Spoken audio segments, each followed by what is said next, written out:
Good evening. Call this meeting of the regularly scheduled monthly meeting of the Weaverville County Council to order this evening. Welcome everyone.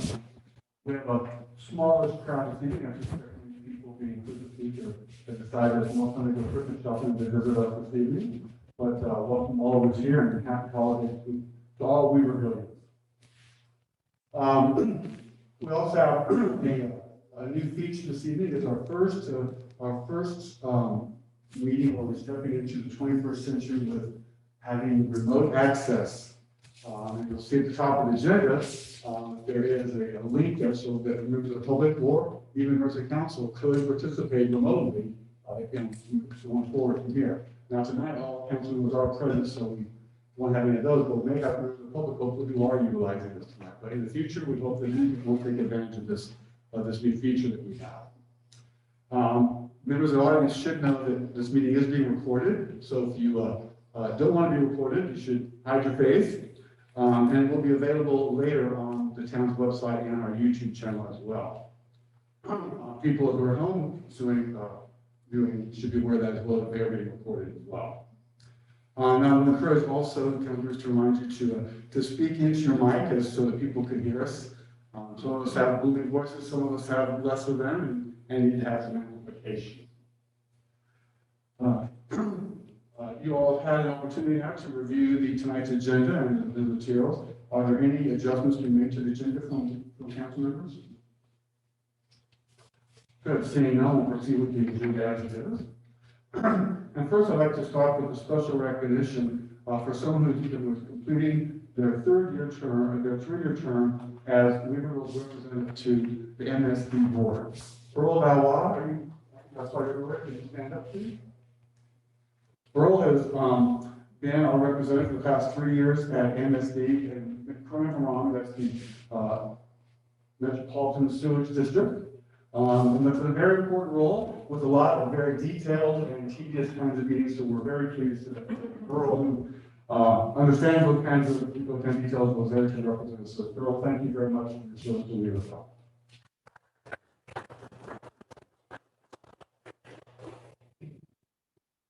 This will have our general public comment. And I just want to remind folks that we welcome and encourage opinions from all Weavervillians. We do restrict individual speakers to a 3-minute time. You'll hear a little ding over here from Selena's phone. You hear the ding. I'm not going to cut you off right away, but I'm going to hope that you will talk and you'll wrap your thoughts up at that point. We also limit our total public comments to 20 minutes, and I do call on town residents ahead of non-residents. That all being said, Jay Schaller.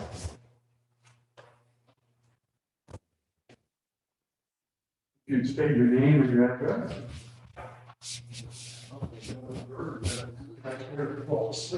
My name is Jay Schaller. I'm at 27 Alabama Avenue in Weaverville. And last month, I was here asking questions about how I could find out more about the relationship of the town and the what I call the Witchell, which is the Weaverville Center for Creative and Healthy Living. I got it. And I was informed that information was on the website. I'm a website guy. I build them, I SEO them, and I was surprised to hear that, so I went and had a look. And sure enough, there is some information on the website, and I had prepared a document, and I sent copies to Selena of the 5 mentions of the Witchell on the town website, only 5, and the 8 newsletters, which are not on the town website and are very difficult to search as a result. So I sent these to her, and I have copies. My printer ran out. I got a couple extra copies, and I'll just hand them to somebody if that's okay. So when I went looking into these 5 documents, I ended up having a lot of questions. And I asked Selena if she could help me answer those questions. And I went straight to her because I know if I ask the town council, eventually somebody's going to say, Selena, can you look into this? So I just went ahead and sent it to you. I hope that's okay. when I think about this, I think one of the things is this has been a COVID time. There's a lot of stuff underdocumented, underdone, just cause processes are getting mixed up because of the COVID stuff. But I think some of these questions deserve a look and some answers, and I'm asking you to answer them. And thank you very much. Selena, please take your time. It's not a huge thing right now. I'd just like to get some answers. Thank you. Oh, I also want to say I had, looking at the stuff that I've shown in this website review are all from before the middle of December. And since that time, I've noticed stuff going up there from, what's her name, Shelby Stovall? She's taking care of business. She's great. I had a chance to chat with her about maybe renting a room, and she is on top of stuff. And I just want to say, excellent choice, great person to have involved with this. So I don't know if anybody has questions or remarks for me, but I'm done making my speech. Thank you, David. Appreciate it. Thanks for your comments about our new hire, Shelby School. Oh, she's great. Wonderful. Thank you very much. Ward Hatton?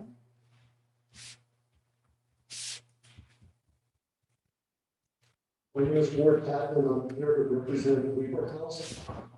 We had an incident last Friday, and because of that, I think that the council and Weaverville should set some guidelines for how we work with each other in the future.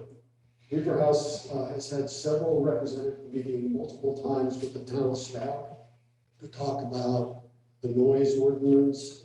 Seems to be a lot of blowback to Weaver House.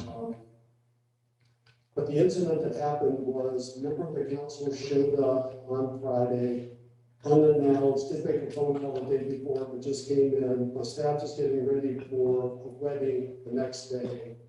And we proceeded to, for 30 to 40 minutes, tell the staff how, I guess just how dissatisfied the council member was about how we were handling the whole situation, what we were going to do. I just want you to know that Weaver House is always available to come to any kind of a meeting, special meetings, this kind of a meeting, and that's how we'd like to handle it. It just seemed totally inappropriate for somebody to come in representing the council under those circumstances. And one more thing that I want to say is that I have been accused of being a public nuisance. And I just want to stand up for Weaver House and say, I don't know if any of you had the opportunity at the Candlelight Stroll to come by Weaver House, but we had close to 500 people show up that night. And the comments, Weaver House is just a super special place.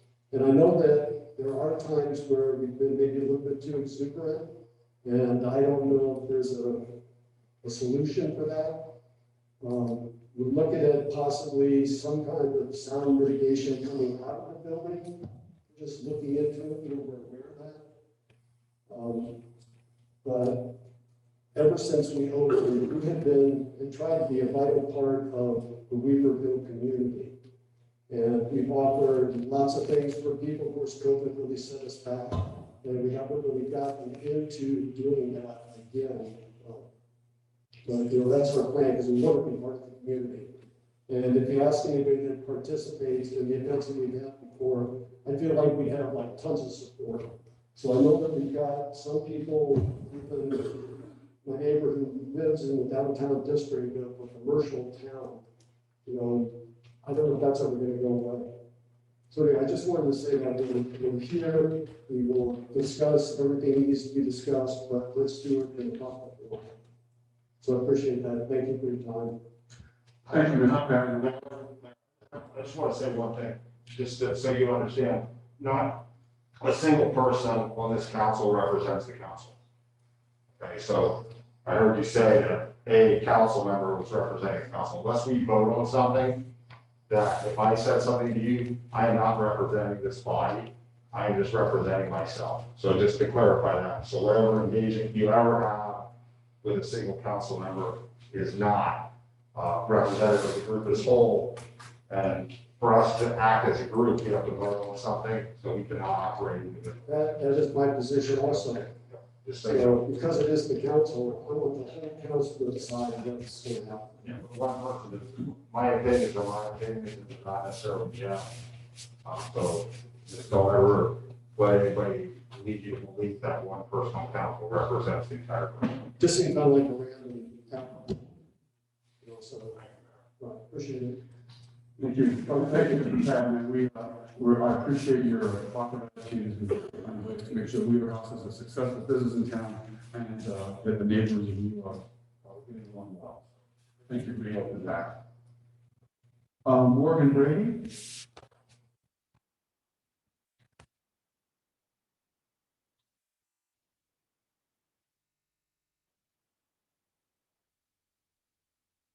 Don't see Morgan is here. James Milo.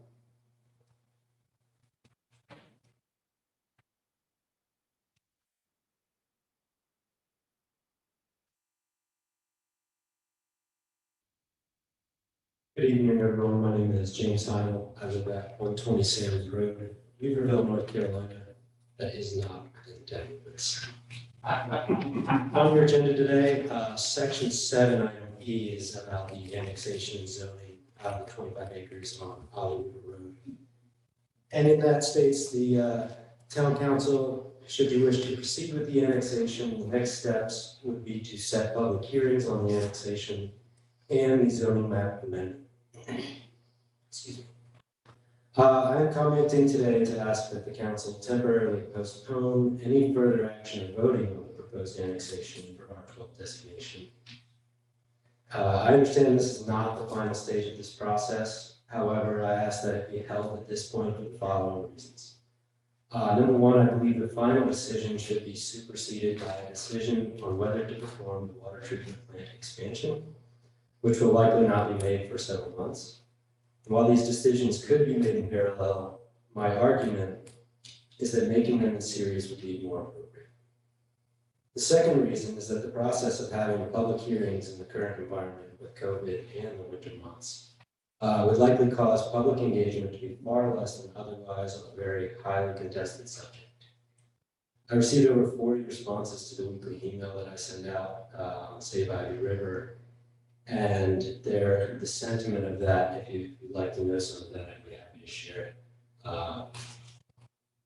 And in summary, I'm not asking you to vote no on this. I'm just asking you to push pause on it. That's it. Thank you. Thank you. I appreciate it. Okay, thank you very much. Next is our consent agenda that's ahead of this evening. Town Manager Coffey, would you go through the components of that consent agenda, please? Yes, sir. Good evening, Mayor and Town Council. Just to very briefly go, consent agenda begins on page 3.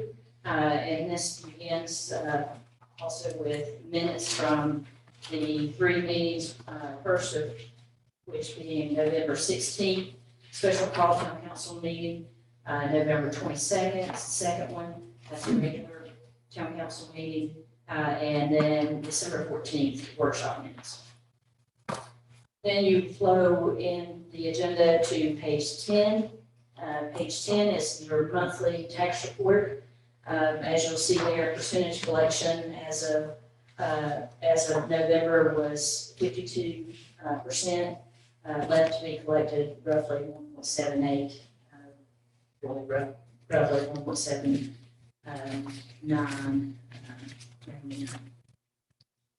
On page 15, you have a budget amendment. This is for a collection of an additional $6,946.88 in Cops for Kids donations for November and December, bringing the total for the fiscal year to $7,581.88. The budget amendment does what they have done in the past, and basically it just accounts for those funds that have been received. On page 17, you have another budget amendment. This is for the community center. This is for an additional $1,018.16 in donations, bringing the total to $35,118.66. Page 19, you will find a Board appointments agenda item. This is for proposed Board of Adjustment roster, as well as MSD board and then town council liaison to the planning board. We would ask that you approve the following appointments. One is Doug Durf to be appointed as town's representative on the MSD board for a 3-year term beginning January 1, 2022. Kayla Pfizer to be appointed as an alternate on the Board of Adjustment to replace Bob Pace and fill the unexpired term that is due to expire September of 2022. Catherine Cordell be appointed as the town council liaison to the planning board to serve until her resignation or town council appointment of her successor. On page 21, you will see a Board of Adjustment rules of procedure agenda item. The only thing that this reference is the changes in the time for the meetings of the Board of Adjustment from 7 p.m. to 6 p.m. Page 23, you will find the final version of the town council meeting and holiday schedule, beginning on page 23, excuse me, and then on page 24. As you'll recall, there was some discussion about the months of February, March, and November. And this was basically as pertains to how the days for the meetings fell. So that is for your final approval. And then finally, page 25, this is a proposed fee schedule amendment. It's, staff recommends a change in the fee schedule related to the fire line consumption. The changes proposed would re-implement a $1,000 per month fine for any use of fire line or other than for fire line testing and fire protection. We request this change in order to address some abuse of fire lines that have been growing in the town and to prevent undocumented use of water. And we would ask that you approve the fee schedule amendments to begin effective the first water billing cycle after January 1 of 2022. Thank you. What questions do you all have? Can we do this in total for all of it one time? Yes. Absolutely. Yes. I make a motion that we approve all the suggestions that were made from the proponents and so forth. Okay, thank you. Is there a second to that motion? Second. Are there any questions you have before we vote on the town manager in these consent agenda items? The motion is to approve the consent agenda, all the items on the consent agenda. Seeing none, all in favor, please say aye. And we're gonna, because we have some people watching via Zoom, you might have those identify how votes are going, and also because staff are trying to record who says what. I'm gonna ask you, when you vote tonight, that you physically raise your hand as well as say. Thank you. That motion passes. Thank you. That passes. Selena, you still have the stage, just give us your town manager's report. Certainly, thank you. The first item on the town manager's report for this month is the voting site. We have tried in the past to get voting, the polling site moved away from County Hall due to issues with sidewalks, also issues with parking, and a number of issues that we've had in the past. Unfortunately, the United Methodist Church has bowed out of their role in providing a polling site, and so the Board of Elections has now come back to us and asked that we renew the commitment to hold for the upcoming year election day voting on in this room. So if I can read, so 67-1, precinct 67-1 is what makes up the bulk of in town here, and it's a much larger voting station than 71.1, so they might want to consider just swapping those.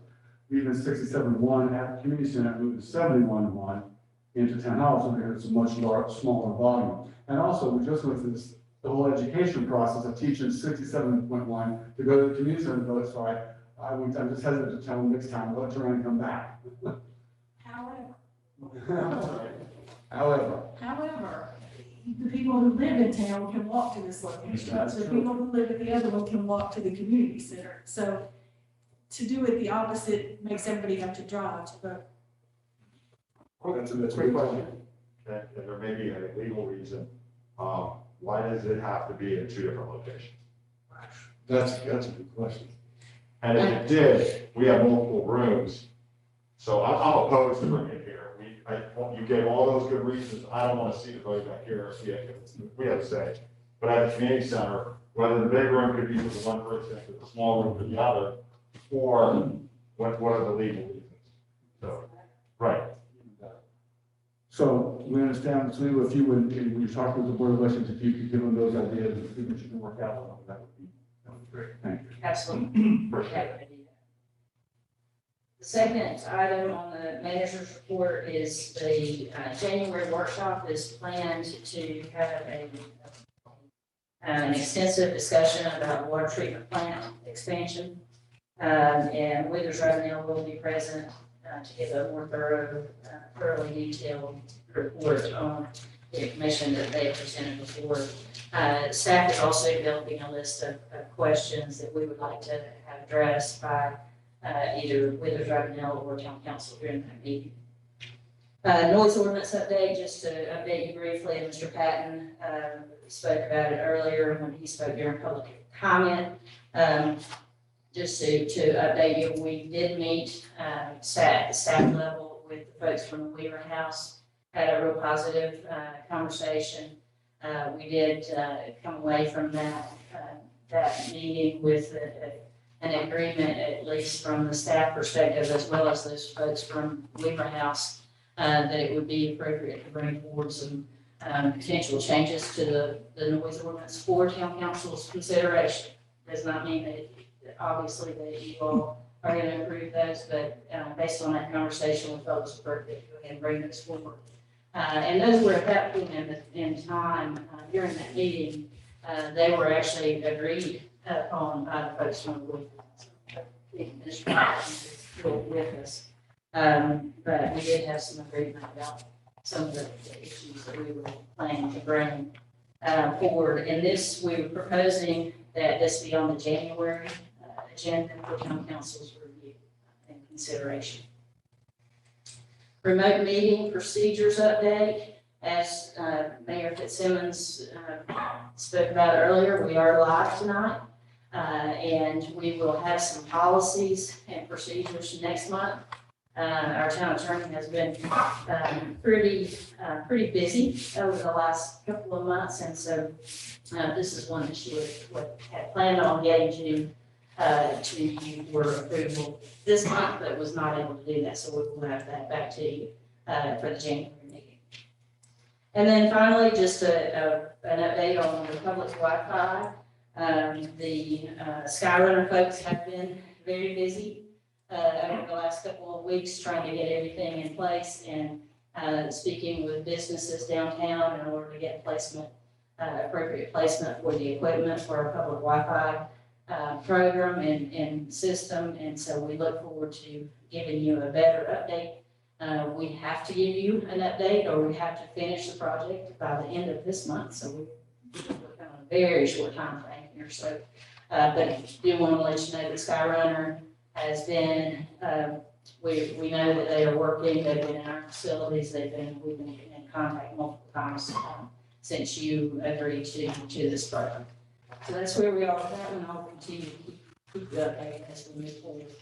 And, Bucky, I think that, we also did find the rest of mine, Lens got, so what implementation costs or what, Yes. nothing brought?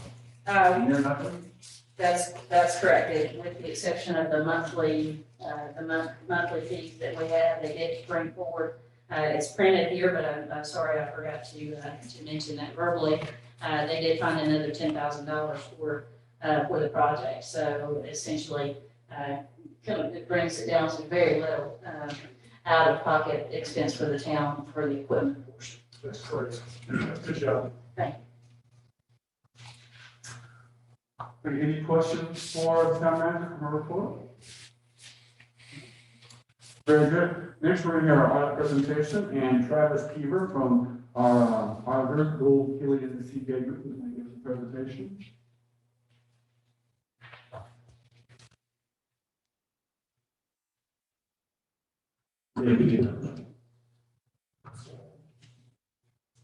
Pleasure to be in front of you again.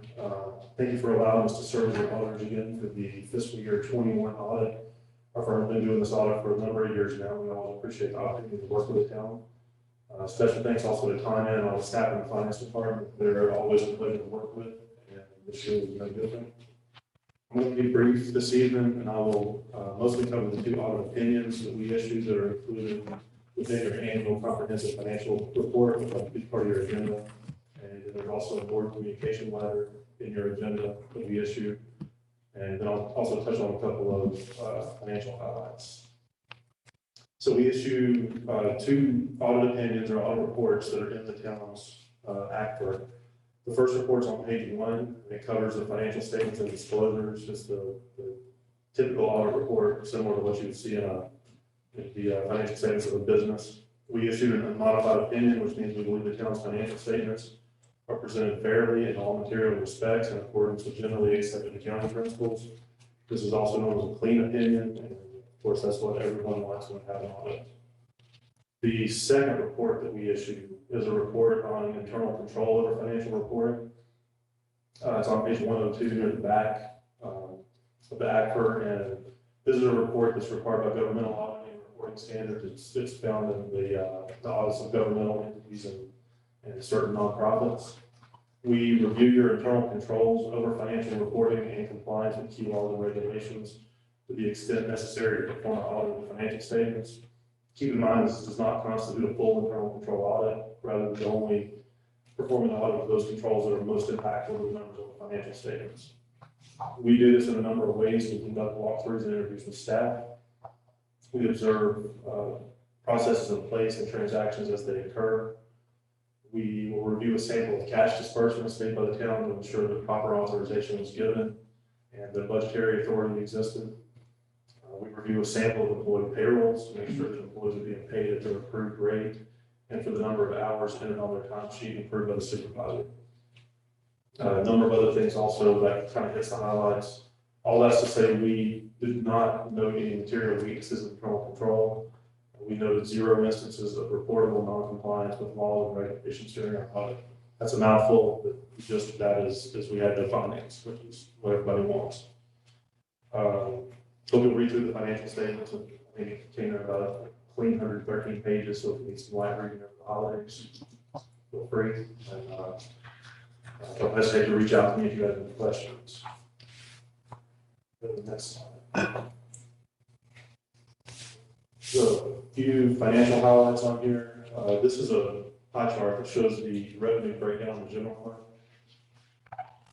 fund. Like most towns in North Carolina, ad valorem taxes represent somewhere close to half of the revenues that are collected by the town. In this case, it was almost 3.6 million, 45% of the revenues. This is up 6%, or about 200,000 over last year. The red triangle there is what we're calling unrestricted intergovernmental revenue. This is mostly fire protection charges that Buncombe County pays the town, as well as utility sales taxes. Those are up about 31%. Quick question. Yeah. Because we're on Zoom, and I bet you 95% of people have no idea what ad valorem tax is. What is Property tax. The property tax bill everybody is so happy to get in September every year. The other taxes and licenses section is primarily local option sales tax, which again is the sales tax you pay when you buy something at Walmart, share that comes back to the town. That was about 1.5 million. It was up about 12%, or about 165,000 over last year, and made up about 20% of the town's revenue. The other section is primarily some grant funding received by the town. It's about 120,000 in CARES Act funds and a little over 100,000 in CalVol money. Makes up the majority of 430,000 that we're calling other. The next slide shows it's the exact same chart, just on the expense side instead of revenue. And again, like most other towns in the state, especially towns of this size, the public safety function, which is, of course, police and fire, makes up the majority of expenditures.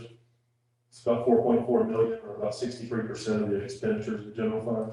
That's basically flat from FY20. It was up, I think, right around 1%. The general government function, which of course is administration, finance, town manager department, things like that. 902,000 is 13% of the expenditures, and again, that was also flat last year. The green section is sanitation or trash pickup. 713,000, that was up 31% over last year, primarily due to capital expenditure. And then the other section makes up the culture and recreation department, the streets department, and about 294,000 in debt services paid to the town. Not included on this chart is a budgeted transfer of about 2.3 million that the general fund contributed to the capital project fund for the construction of the community center.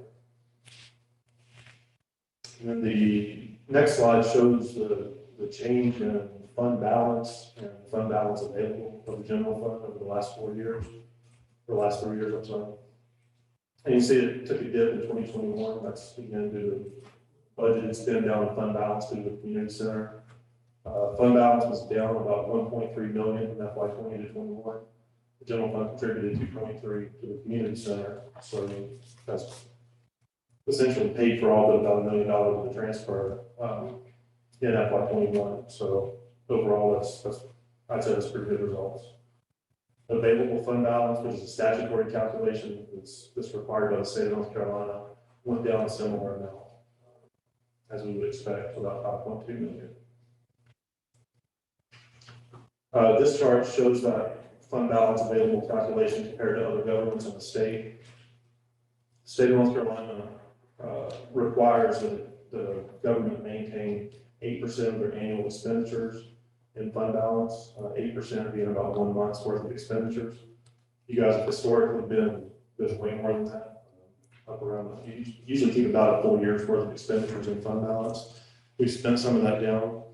The drop was a little more precipitous in FY 21 on this graph than I think what it actually was. The 54.8% that's showing this year takes into account that $2.3 million transfer, which is kind of a one-off thing. If you add that transfer back in, your percentage is more like 71%, which still puts you well above other units of a similar budget size, are about 63%, and the municipal average in North Carolina is in the mid-40s. So I think you guys stack up pretty favorably on both of those metrics. This is a summary of the water fund. And again, some of these numbers year over year are skewed because of some capital stuff that's going on. Working capital shows a big increase from that's current assets over current liabilities. It's a measure of liquidity in a fund, essentially. It shows a big increase in 2021. The number was really depressed in 2020 because we had a budget debt service payment of about $2.6 million in interim financing that was done on a water line extension that was reported as a current liability. Once that got off the books, the working capital of around $4.5 million is about one. So it kind of jumped back up where it should be in 2021. Working capital in months expenditures, you got about 31 months worth of operating expenditures in working capital, which again is pretty normal for the town historically. Operating income, which is of course a measurement. If you look at the water fund as a business, it's a similar calculation of what a business would use. The water fund generated about $600,000 of operating income. It generated a $573,000 change in net position. The difference in those two is essentially interest expense. So weird accounting rules. Take interest expense out of one and not the other. Generated about $500,000 in cash flow from operating activities, which is good. It means the rates you're charging are covering the operating expenses. And you had a planned decrease in cash of about $1 million because of capital expenditure, primarily on the water line extension. The next slide, I think this is the last one, is property tax collections. This kind of shows a 3-year summary. You all are familiar with this, I'm sure. 38% tax rate hasn't changed. The current year collections have inched up a little bit over the last 3 years as a result of growth of the tax base. And the collection percentage has stayed pretty consistent, 98, 99%, which is excellent by any measure. So I think that's all I have. I'm happy to answer any questions if you guys have any. And thanks again for letting me speak to you. Thank you. What questions do y'all have for Peter? None? Great. Thanks, and thanks for a clean report, Mr. Peter. That's great. Next, you will all remember that, just last year, we entered into a 3-year contract with the county to do our tax collections for us. And we want to make any changes to that, we're going to do that before the next month. So if our finance director, Ms. Josie, would love to give us a report on this item, please. Good evening, Mayor and the council. Just to start off with a quick history of how we got where we are here today. So we had a 30-year employee that was our tax collector for years and years. So during that time, Weaverville taxpayers got two tax bills. They got one from the county, they got one from the town. County bill went to the county, the town bill, we billed those, we collected them, deposited all those funds. We were our own tax collector. That tax collector retired in 2018. At that point, we had another staff member that we thought was a good potential candidate for that position. So we promoted him, we spent 2 years training him, sending him to classes, getting the certifications needed to make him our tax collector. We spent thousands of dollars in that process, and in June of 2020, he left the town. At that point, we had very little time to find a replacement before the August bills were going out. So at that point, we came to you. We recommended that the county collect our taxes. You gave us approval for that. So we signed a 3-year contract with them that they would collect for us at a fee of 2% of what was collected. If we want to break that contract with them, we have to notify them by January 31st. We're currently in the 2nd year of that process. So this is the 2nd year they've been collecting taxes for us. So the question before us tonight is whether to leave it with the county or whether to bring it back in-house. So you have a lot of information in your agenda packet tonight. We tried to be very thorough. We also tried to be very, very objective. There's a long list of legal requirements that Jennifer can speak to, but I wanted to give you some insight in how this issue affects the finance department. First off, right now, we don't have an internal candidate for this position. We have a very young, inexperienced staff. They're very good at what they do, but they're still learning. They're still cross-training each other's positions. We don't have anyone that we could recommend in that position right now. So without an internal candidate, we would be looking to hire a part-time tax collector. It's not enough work for, year-round for a full-time position. So finding a part-time tax collector, we think, would be challenging.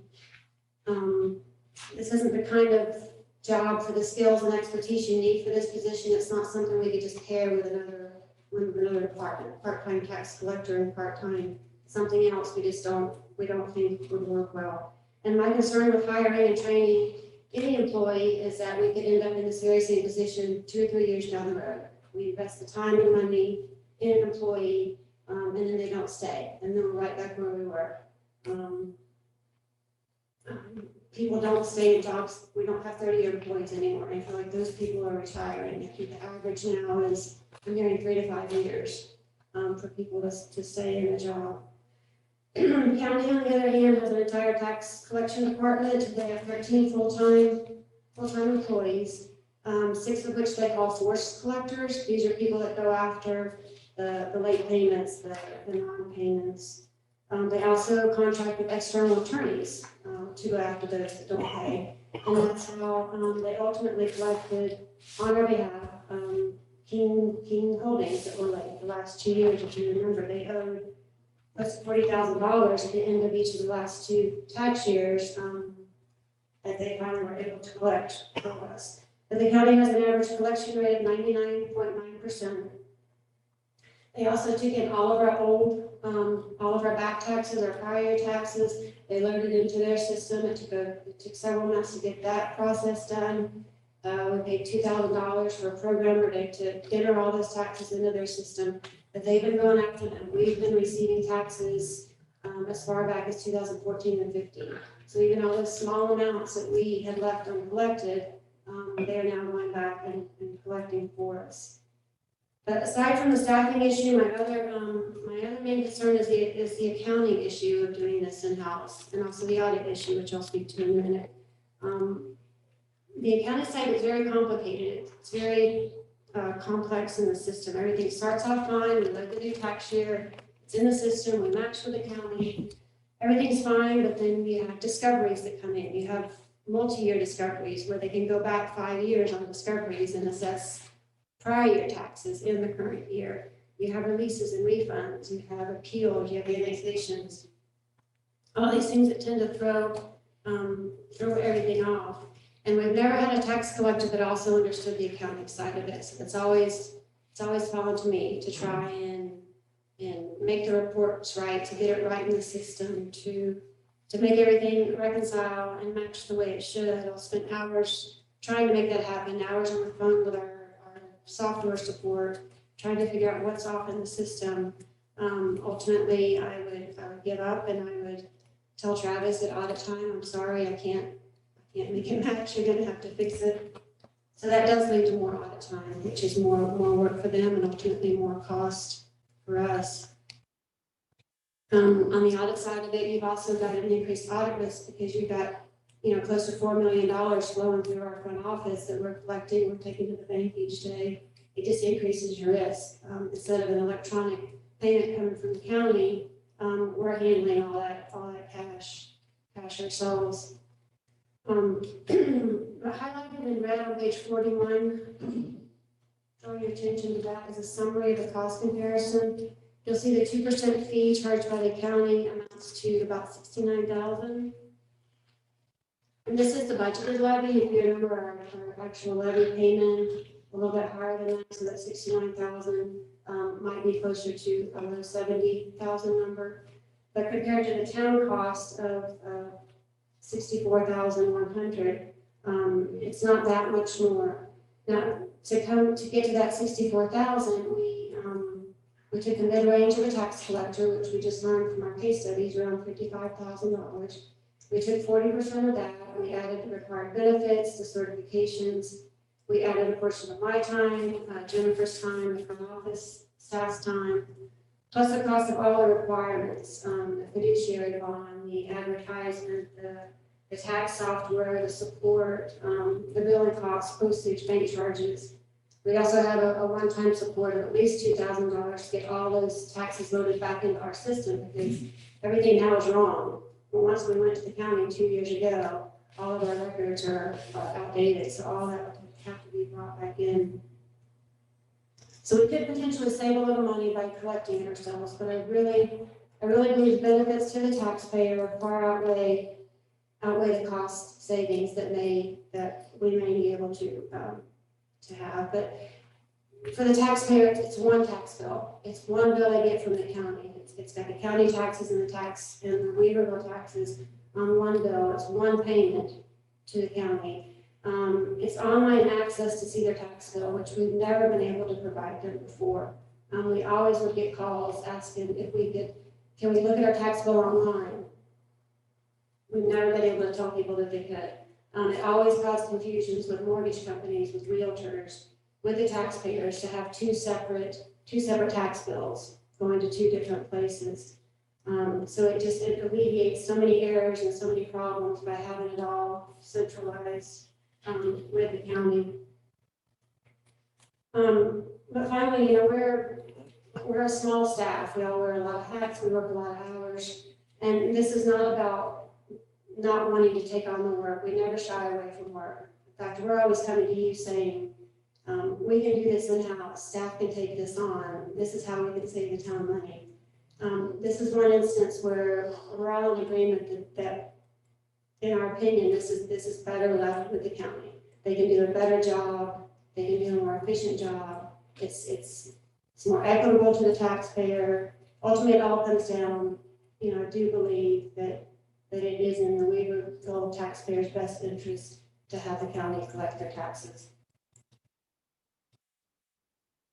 Thank you, Tony. That's one question I had. So, the county calls these folks have to go after, taxpayer that people owe taxes before it's collected? That's part of this job title. What questions y'all have for our finance director?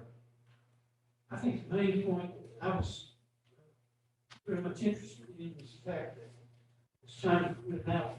We spend a great deal of money training someone, and if they really get a particular point, it's hard to find someone, what you do, but spend all that money again, and I'm sure with the budget department, well, we kind of loses one, that's a little bit, they can take care of it. One person thing, leaving this wrong time, I have to concur with Tommy, I think. Where we have it, it's probably the best for us to save us, we would justify the change.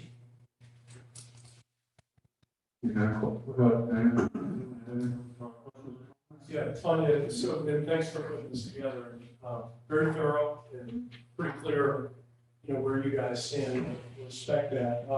So how do we monitor this relationship so we keep getting value for the taxpayers? Is it just simple fee versus tax percentage and the net that we're collecting at the end of the year? There's some other areas we need to stay on top of so this doesn't creep on us. It's simply a 2% fee of anything they collect.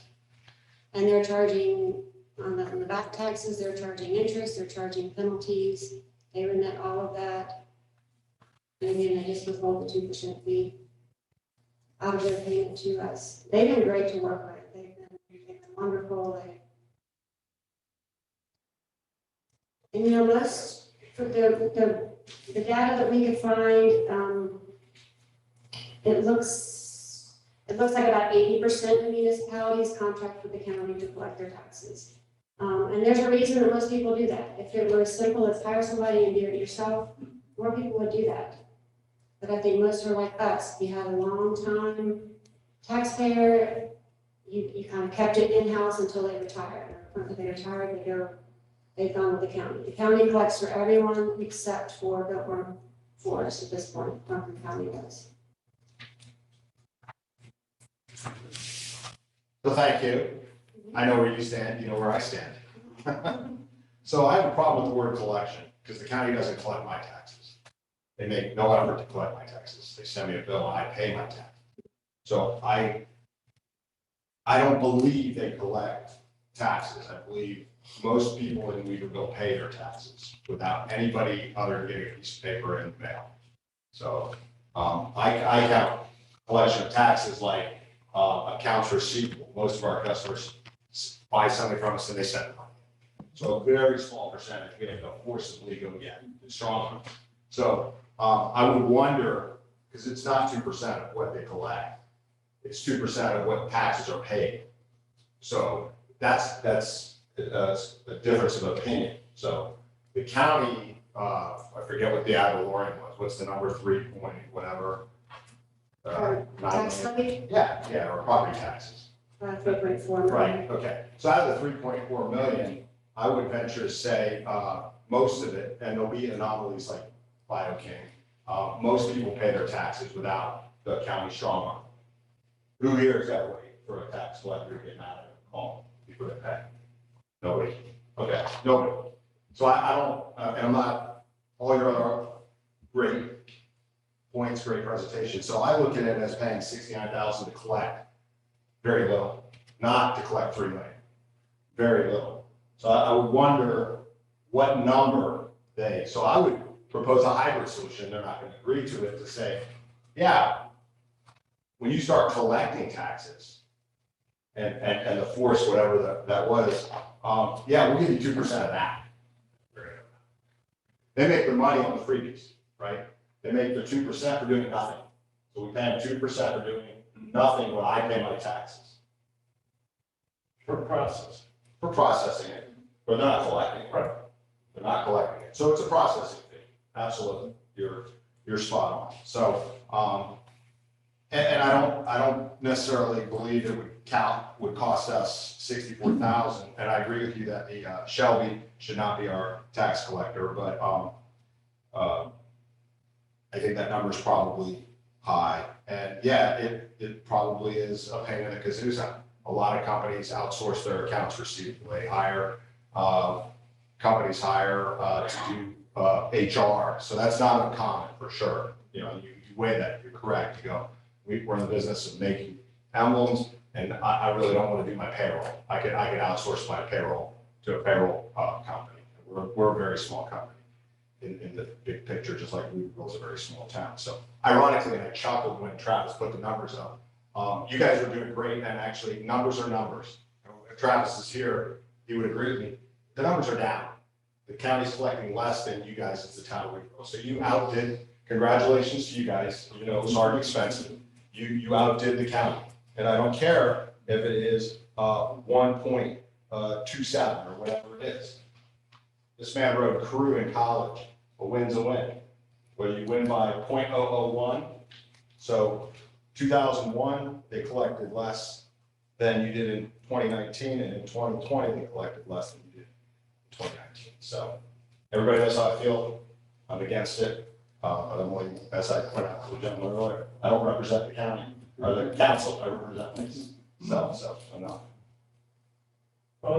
It's a good point, and it kind of ties into what I was saying earlier.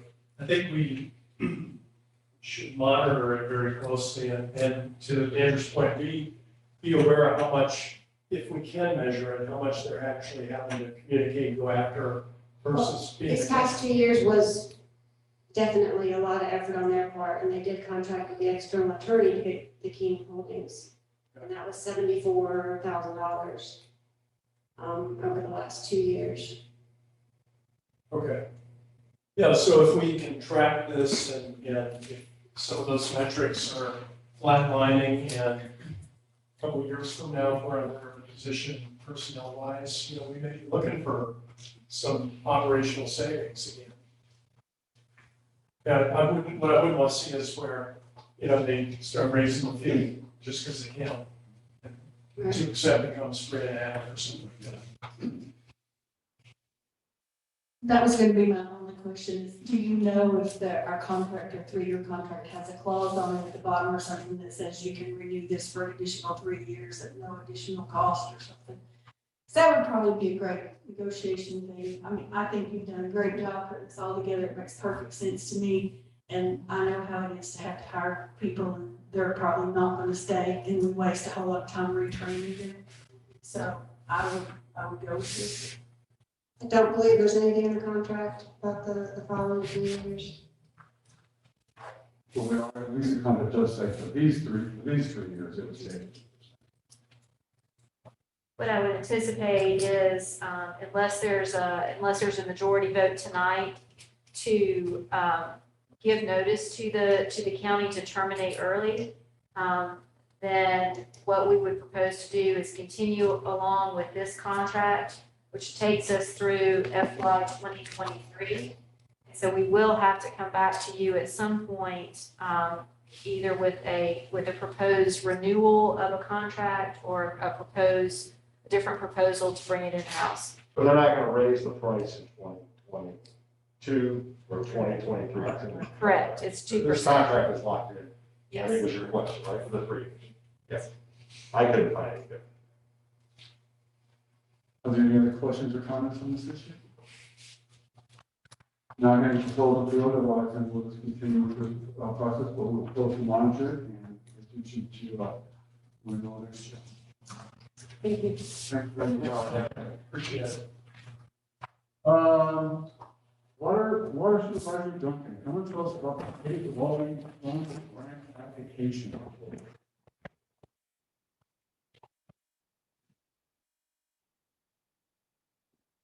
Good evening, Mayor and Council.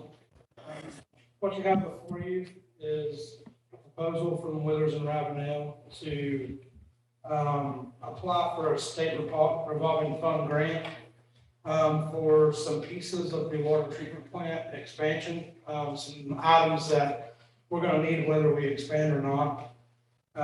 We've needed generators for a number of years.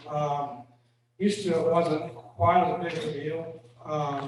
Used to, we had about 4 days worth of storage to get by in a disaster, or for instance, an ice event we had in 2009, we were down for about 3 days. We had enough to make it. Currently, we have about a day and a half before we start running into fire flow issues. So that's a really big item. Withers thinks it'll score really well in order to be able to get some essentially free money. You know, for the 2 generators, you're looking at $1 million+ by the time they're all wired in. There's a few other items that we're looking at too, maybe converting from chlorine gas to sodium hypochlorite for extreme safety issues. We have operators that are there by themselves. We have 2-ton cylinders of chlorine gas that are on site. And it also takes away the potential for a release that could affect our neighbors. And then another thing they believe will score well will be the addition of a 500,000 gallon clear well, which is fresh water that can be pumped to town in the event of an emergency, or it's a holding tank before it comes to town. Right now we have a 250,000 gallon clear well on site. So this would more than double that capacity for now. As well as add a new pumping station to get the redundancy in our backwash and our finished pumps. So that if we have something go down, we can just keep trucking along. Some of those rules have changed over the years since the plant was built about being more redundant because they've seen issues in the past. So what we're asking for here is for you guys to approve a budget amendment for $5,000 for them to apply for the state revolving fund grants. I think that they also are intending to kind of dual apply and see if they can't get enough money to cover the whole plan as well. Because there's a whole lot of, they say there's a whole lot of money coming forward in this spring session. So they're gonna do a dual application, is what they were telling me today. Since they already have all of our information. What questions do you all have?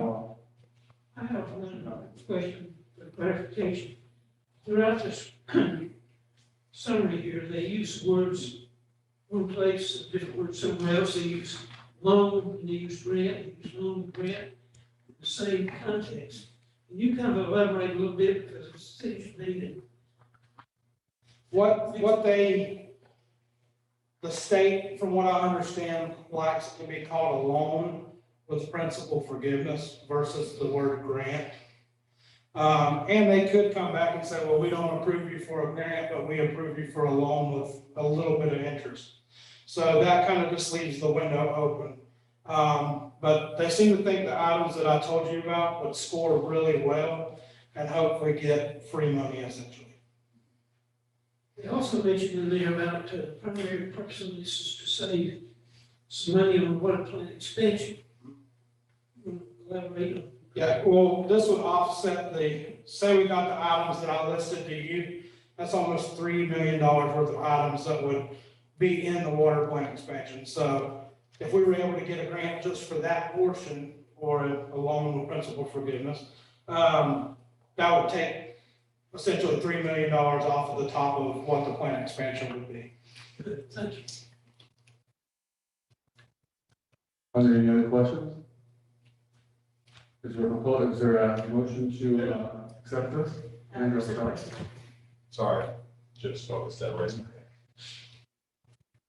Has Withers Ravenel ever done something where we don't pay them until we get a grant? So they get a commission? Because we're gonna pay them $5,000, and if they come up and strike out, and we don't get a grant or a loan with forgiveness, we still are out $5,000, right? I think what we're paying them for is all the work for them to put together the applications and all of that. We're not necessarily paying them to be successful. No, I totally agree with you. So they should be, yeah, so I don't agree with that. I think they should only be paid if they get us a grant, and they have to do work for it. And if they don't get the grant, that's part of their job. Like, they did a whole proposal for the water treatment facility, we may vote no. And you go, okay, so I'm in sales, and I sell things. They're in sales, they're selling things, they're selling their service. So we've hired people in the past to go find us tax incentives. They get 30% of the tax incentive, or as Bunker County does, you can hire people to collect your taxes or your unpaid receivables and you got nothing anyway, so you go, I got nothing, I'll pay them 30% of whatever they collect, because I can't collect it. So I'm more in favor of an incentive system, and I'm not ready to do anything that's related to expanding. We did the Weaver Loop, and until we get our head around what we're doing, I'm not saying you don't need a generator. Years ago, encouraged you to get a generator, was in favor of it. But we'll go free money, okay. Now we gotta get it now, because it won't be there later, but I don't know the deadlines on the grant cycle, but I would rather let our subcommittee do some more work and have some chatting before the road, whether it's wrapping out a $5,000 check. So, thank you, Mayor. Trent, do you have any idea what the timeline is for these grant proposals? I think they have to have those in by April, correct? April 1st is my understanding. And obviously, they've got to do some work in order to get that ready to submit. I'm not sure that the town staff has the capacity to take that on and adequately make those grant applications. Yeah, I imagine it'd be pretty technical grant proposal. No, I agree. I just don't know that we need a grant right now for something we don't know we want to do. Yeah, one of the things I'd be concerned, maybe I'm missing some steps here, Trent, that is if we say, all right, we need $5,000 and go do this analysis, apply for some things, and oh, guess what, here's a fund for that expansion or an offset that you've been considering. If you act now, you get $2 million off of it. Well, to your point, we may not even be at the point where we've rationalized a expansion at the higher rate, but yet here we are, and then if we don't take the money, I wouldn't want to be put in that box. What these items are that I spelled out are items that we need now for whether or not we expand. We need the generators. We can always use more capacity of storage. And we have a backlash pump that's a 100 horsepower pump that's in a building that would be very hard to remove based on the original design. That in turn, that's how we wash our filters. Once our filters get out of compliance, we can no longer run. So if you have a company that you're hiring in and we're down 4 or 5 days, then we don't have any water in our system. So these are all items that we can use without expanding the plant. And it would be very beneficial to the town and the town's customers. Okay, so what I'm hearing is, if we don't have them go ahead, you may come back to us anyway a few months from now. One of these generators is closed, and we don't have the benefit of getting some offsetting grants because we don't know how to do that. The generators have been coming up in council meetings since I've been here in 2008.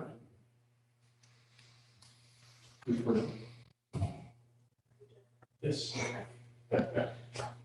That's what I'm hearing Trent say, is that we've been talking about generators for 11 years. We've been needing them for a while. They cost $1 million. And nobody wants to not have supply of water. So there is a lot of money out there right now. I work as a contractor, subcontractor for just small woman-owned business.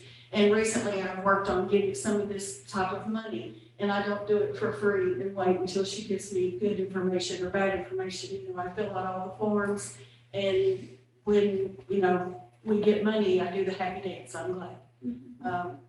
So $5,000 is not a lot of money for us to pay to get $1 million in return. If we have as good a paperwork as what I believe that we do, everything that Tanya has supplied and everything I've looked at over the last month, then we will be able to probably qualify for this. But again, it's a probably. Do you want to make Well, I would make a motion that we move forward with this $5,000 to have them fill out these forms for us. There's a second to the motion. Are there any questions from the audience about this process? Pretty heady stuff, I know. So there's a motion to move forward with this arrangement with Weaverville. Would all those in favor, please say aye, please voice by raising your hand, or vote by raising your hand. Aye. Those opposed? Opposed. 6-1. Motion carries. Thank you very much. Appreciate your work on this. Let's see. Jennifer, the town attorney, could you tell us about the tailgate market memorandum of understanding you all put together in the past month? Yes, good evening. At a meeting or two ago, you directed town manager to work with the Weaverville tailgate market. And she has done so and pulled in the public works director and also the recreation coordinator. Had good positive meetings with them. And what is in your packet is a proposal for a proposed memorandum of understanding, which would allow the Weaverville tailgate market to operate its winter market, which is from January through March, inside in the Ollie Weaver room, the large room, and a couple of parking spaces outside. The reason for a couple of the spaces is if they have any vendors that are selling plants or anything messy, those folks would have to stay outside and not endanger the condition of the inside room. On the winter market, cleaning fee is proposed at $80 per market. So if they're hosting their winter markets weekly, then that would be an $80 per week fee. We are limiting them to 20 vendors, and they've provided a layout to establish that they can fit 20 vendors inside and in the room. Regular market is proposed to be, this is Wednesdays I think that their market will run from 1 to 6. The times that you're going to see in here are 12 to 7 in order to allow setup and breakdown. The regular market is proposed from April through October, and that market will be completely outside in the half of the non-brick parking area. So the brick parking area is right outside, out front. It's got our handicap parking spaces in it, good access to the building, and to the museum. This will be in the lower parking lot of the community center. There are two driveways going into the community center. The first driveway located closest to the lake, that would be closed, and that parking area would be for I think they can get 21 vendors in there. Cleaning fee, we propose as $20 per market on that, just to make sure that the trash is picked up. I think Selena actually heard from somebody on that, so there may be conversation. Holiday market is yet to be determined. They're not sure whether they will have any interest in having that inside versus outside, and so that's a little bit to be determined. But generally we would ask a $200 standing security deposit for any that could be used for any damage, and maintaining general liability insurance, which they currently hold up to $1 million limit on that, and a few limitations on the usage of signage. Tailgate Market is real excited, I think, to get started within these parameters. And I'm happy to answer one of the things that I've put in here, since this is kind of a trial, is this agreement would be for 1 year. And we would kind of see how it goes with each of these markets, and if you would have the flexibility of making some changes to that at a different, for next year, for instance, next calendar year. It also does allow a 6-month out. If it's just not working, you can get cease the agreement. Any questions of me? Is this going to go through this fiscal year of ours, or is this for next year, for 12 months? This is 12 months, and I would anticipate that this is going to begin in January. So it would essentially be a calendar year, 12 months, not a fiscal. Yeah, Jennifer, what's the rationale of not having any use fee? I'm sorry? So there's no use fee, correct? There's a cleaning fee, but we'll waive the use fee altogether? That's kind of what we heard from town council, is to try, and we certainly heard from them as well, trying to make it affordable for the market to come in on a weekly basis. and offer these good, locally produced goods and to the Weaverville residents and surrounding areas. One of the things that we did is by doing it as a cleaning fee, it got our building cleaned midweek as opposed to just right before the weekend. And I think Selena may want to hit that more. If I may just add one issue that was raised by one of you, end of last week was a question of, and I want to throw this out for your consideration as well, is, I'm gonna talk from the summary sheet on page 60, but then we get into it in the agreement itself. The proposal was made that for the regular market, that we increase that fee, that it's currently at $20 per market on up to the 80, to get it aligned across the board from the holiday market to the regular market. And also the winter market, and make that just a flat $80. So we did check with our cleaning crew, and this is the amount, the $80 is the amount that they told us that they could do this weekly cleaning for. So just want to throw that out, that if you, that would enter into the conversation, that if you consider the 80, changing the $20 to the $80 based on. So does that also include when the people set up outside as far as trash? Because before you had inside the 80, outside the 20. So you're saying 80 for all of it, or just the inside? 80, it would be $80 whether they're operating outside for the regular market in the summer, or $80 whether they're inside during the winter market. There's also the situation where part of it, the inside, part of it, the outside. That's correct. I just want to make sure. That's correct. And keep in mind that we do still have the ability, if there's anything that we see that is outside of the realm of what our cleaning crew has signed up for, or that the town has agreed to, we do have the option of going back and saying we need to take, X amount of out of deposits or that type of thing. Just to speak to the facility use fee, it was not clear to us that town council wanted to charge anything.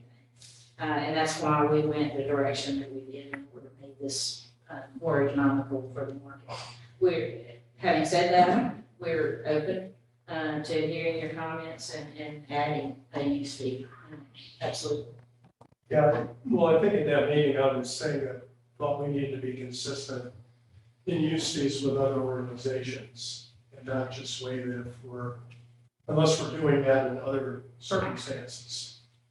I know this is somewhat unique, but I was concerned about that. Sure. But I may be alone. What's the use fee on a nonprofit right now? I forget, I don't have the use fee I don't schedule. have the fee schedule with me, I can pull it up and I'm just curious. one of the reasons that we're before you tonight is with this memorandum of understanding, is it does take a special agreement to get off of the fee schedule. And so that's why if we were just gonna use the normal fee schedule, then we wouldn't have any need for this document. But I feel like, this actually provides, instead of just another use fee, this actually does provide an opportunity to get the building cleaned for a second time during the week, and that might be just as beneficial. One of the things that I did talk to Selena about is, you can't clean a building, you can't even clean a bathroom for $20. So that's the reason I'm guilty. I'm the one who basically called and said you can't clean a bathroom for $20. So, when I try to hire somebody to clean, it's $30, $35 an hour, and a lot of them won't come out for less than a 4-hour gig. So we wouldn't be making a dime on this. We would just be transferring all that money straight into the cleaning. I know that Jeff had mentioned at the last meeting or 2 times ago that you didn't understand why we would waive the fees completely. I do remember that. And I also remember Dottie being very adamant about us trying to do the best that we could to get these people back in there. Because everybody loves to go shop with the local farmers market. Most of them may not be Weaverville residents, but they've been coming to Weaverville for a long time. So I agree, I have mixed emotions about what we would charge or not charge. If we could, I know we need to make a decision, but if we could look at it both ways, it might help as to what would be a nonprofit. Jennifer, if you could escape the podium and pull up the fee schedule real quick, and we could have. And while she's looking at, does any members of the public who have any comments or opinions about this matter? What was that question? Yeah. I'll get back to you. Yes.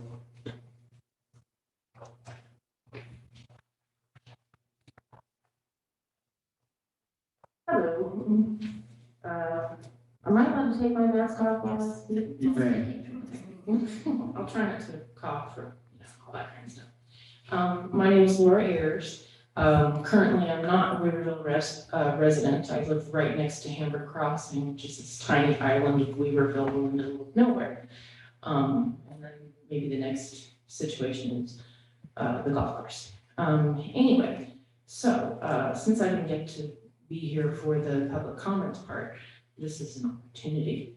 So one thing I heard mentioned was that hardly any or maybe no Weaverville residents are involved in this market. And as far as I know, Weaverville is not really set up to have farms. So what I think is really cool is that, we have farmers within the area, that come here and provide goods at a reasonable price that people love to shop at. And Dottie Sherrill has shopped there.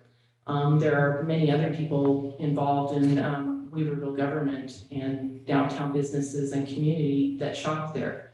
We bring a really unique experience to the community.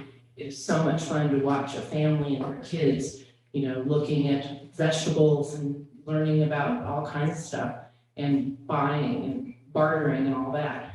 That was my main thing. And then I consider this to be a learning experience. I understand that the community center is a brand new situation. It's beautiful, it's gorgeous. It should be protected and taken care of. And I think great strides have happened here. Another point, I'll try to be brief. Doug Jackson mentioned at a previous meeting about how a nonprofit was sort of a shell for a way to make a profit. And Weaverville Tailgate Market, I don't know if you've seen their budget, they don't really make a profit.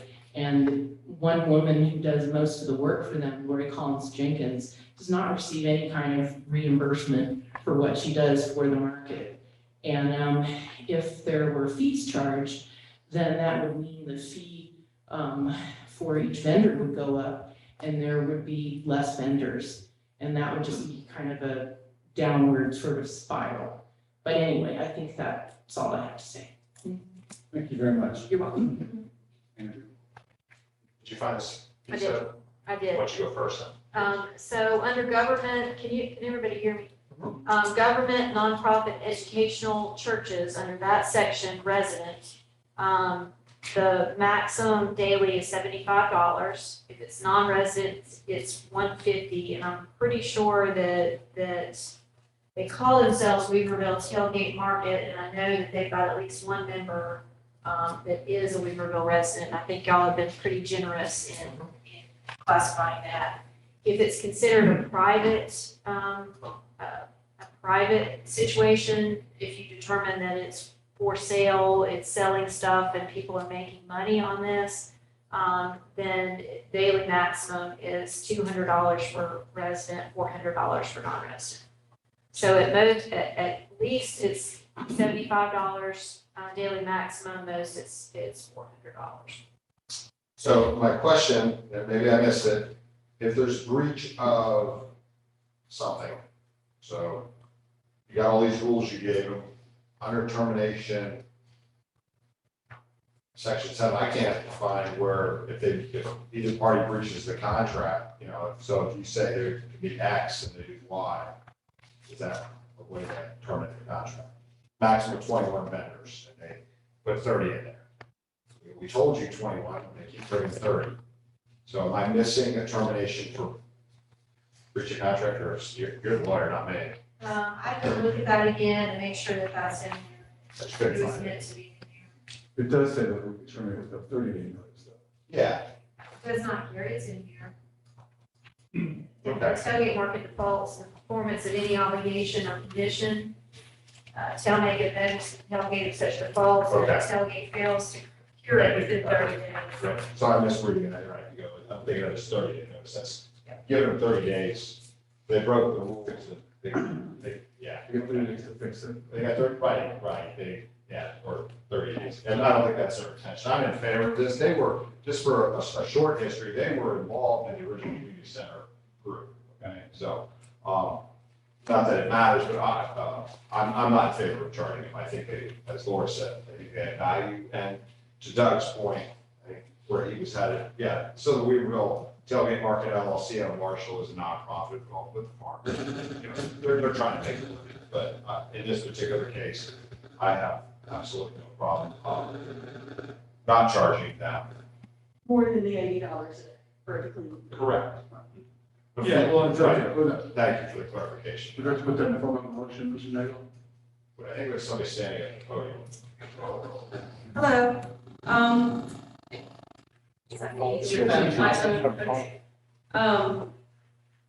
so we had done a budget. So who are you?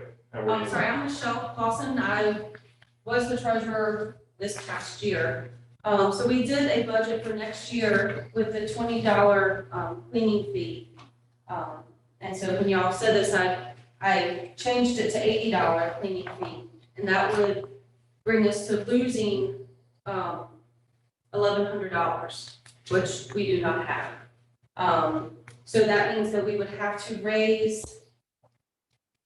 fees for being outside to $20 a vendor, which is doubling our fees from this year. And that still leaves us to losing $113 for the budget. So I just wanted to point that out, that is, yes, we are a nonprofit, we do not make any money. And this is also hopefully with bringing in $4,000 in sponsorship. If you would not need the bathrooms and not go in there and dirty them, then they wouldn't have to be cleaned. And so if you could go to a different area and use the public bathrooms down at the park, like if you could go to the lower parking lot and not come up to the community center parking lot. We can't control what the customers do though. No, but you can, okay. I mean, but you have 20 vendors and they want to go to the bathroom over a 7-hour period and they want their customers to be comfortable and go to the bathroom over a 7-hour period. Then that would be like 50 cents an hour per vendor to everybody to be comfortable. And I realize losing money is losing money, but I don't see how we can lose money either by cleaning that every week for free and paying our cleaning crew $80.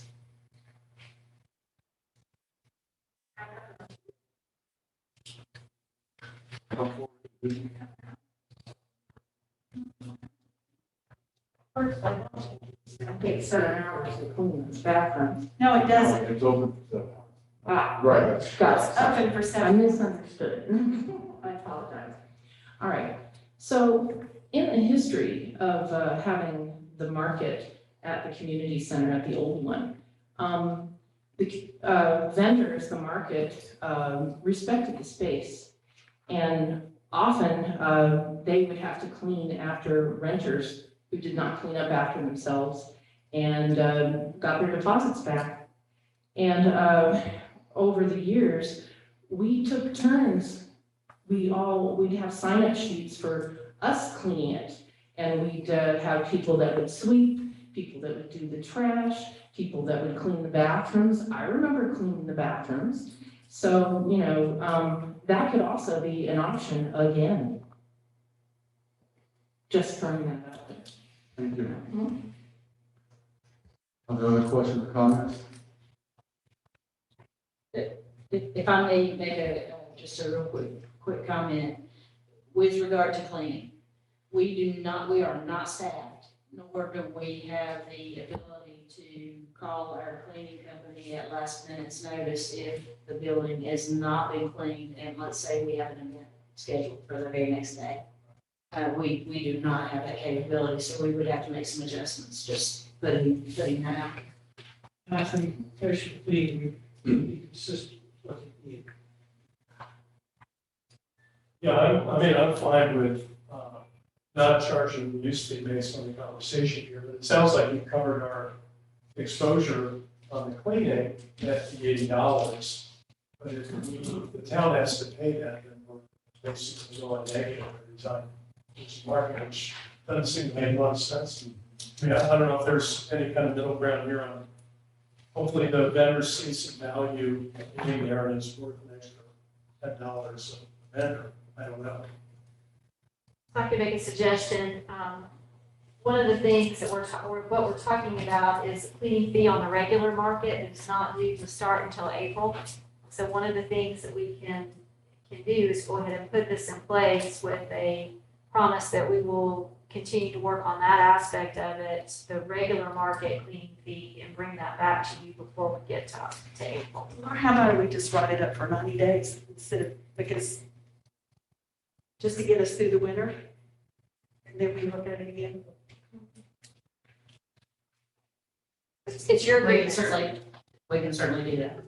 So I understand that y'all have to make some decisions, and the market also has to make decisions. We have people that count on the market for income, and if we tell them that we don't know if we're gonna have a market until April, they will go somewhere else, and we will not have any vendors. There's already 2 other markets in Weaverville, and they'll just choose to go there, and then there won't be a Weaverville tailgate market anymore. So just to let you know that I mean, we are a business too, and so we have to let people know ahead of time when we're gonna be there and how much we're gonna be charging, because otherwise people won't sign up. Just in a proposal to make there. I would like to make a motion Thank you. to accept this memorandum of understanding as presented at the 80 and the 20. As written, not as modified. Is there a second to that motion? I'll second the motion. Thank you. All those in favor, please say aye and raise your hand. Aye. Any of those opposed? 2. Motion carries. Thank you very much, all. Welcome back to the tailgate market. Let's see. Mr. Eller, can you tell us about the latest on the annexation request for the 25 acres over on US 25/7?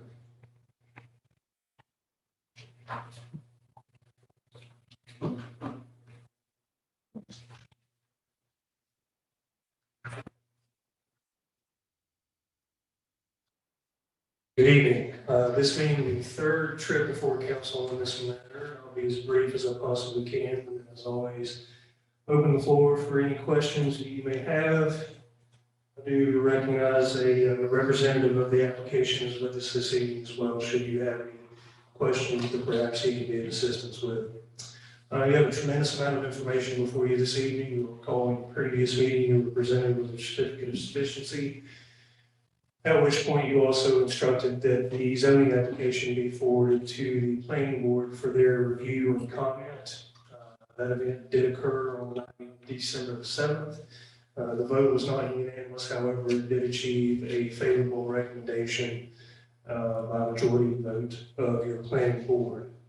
Just to reset real quick, this is approximately 25 acres north of the CDS and Southern Concrete off of Ollie Weaver Road and Monticello Road. What is being proposed to the water allocation is a 244 unit complex. However, in some of the numbers that we've ran and the staff reports you received, we've used a theoretical maximum of 302 units based upon the amount of acres that is present with the 3 sites, as well as how many units would be supported by that acreage within the R12 zoning district. You have a petition, you have a data sheet, all this related to the annexation application, survey of the property, GIS imagery of the property, the zoning map amendment application itself, the water commitment application, as well as staff reports from the administration, the police department, fire department, public works, each of which hopefully is illustrative to you, showing that the town can provide services to the project should town council wish to bring all of these variables to fruition. So what staff is asking for this evening is if should town council wish to proceed with this matter, that it set a public hearing on both the annexation and the zoning map amendment for a future day, obviously. Without a public hearing on those two issues, action is not eligible. Should you wish to act on this issue at a future date, these public hearings are already requisite. I can answer any questions you may have. Any, Yes, sir.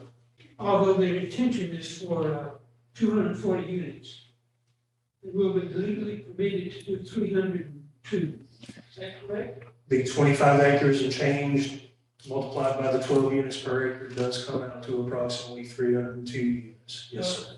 Being on this council for a number of years, I've learned that developers will use whatever they can to their advantage. They may have good intentions, but if they get into it, we're permitted to do 302, we may do 302. So I would take and figure that in the total council, and I see that we have basically 97,000 pounds. And it would be like 120,000. Also, the other things involved as far as the If I can touch upon that, perhaps elaborate on that thought. This has only occurred once that I can recall in my experience with the town. There are essentially three documents that are working together here: the water allocation, the annexation, and the zoning map amendment. That water allocation is for 244 units. If they go north of that number, it's my belief and understanding that they would have to come back before council to increase that number. If they come in at that number or below, it's my understanding that the water allocation that's also being applied for will be sufficient for their purposes. What questions people have? Andrew?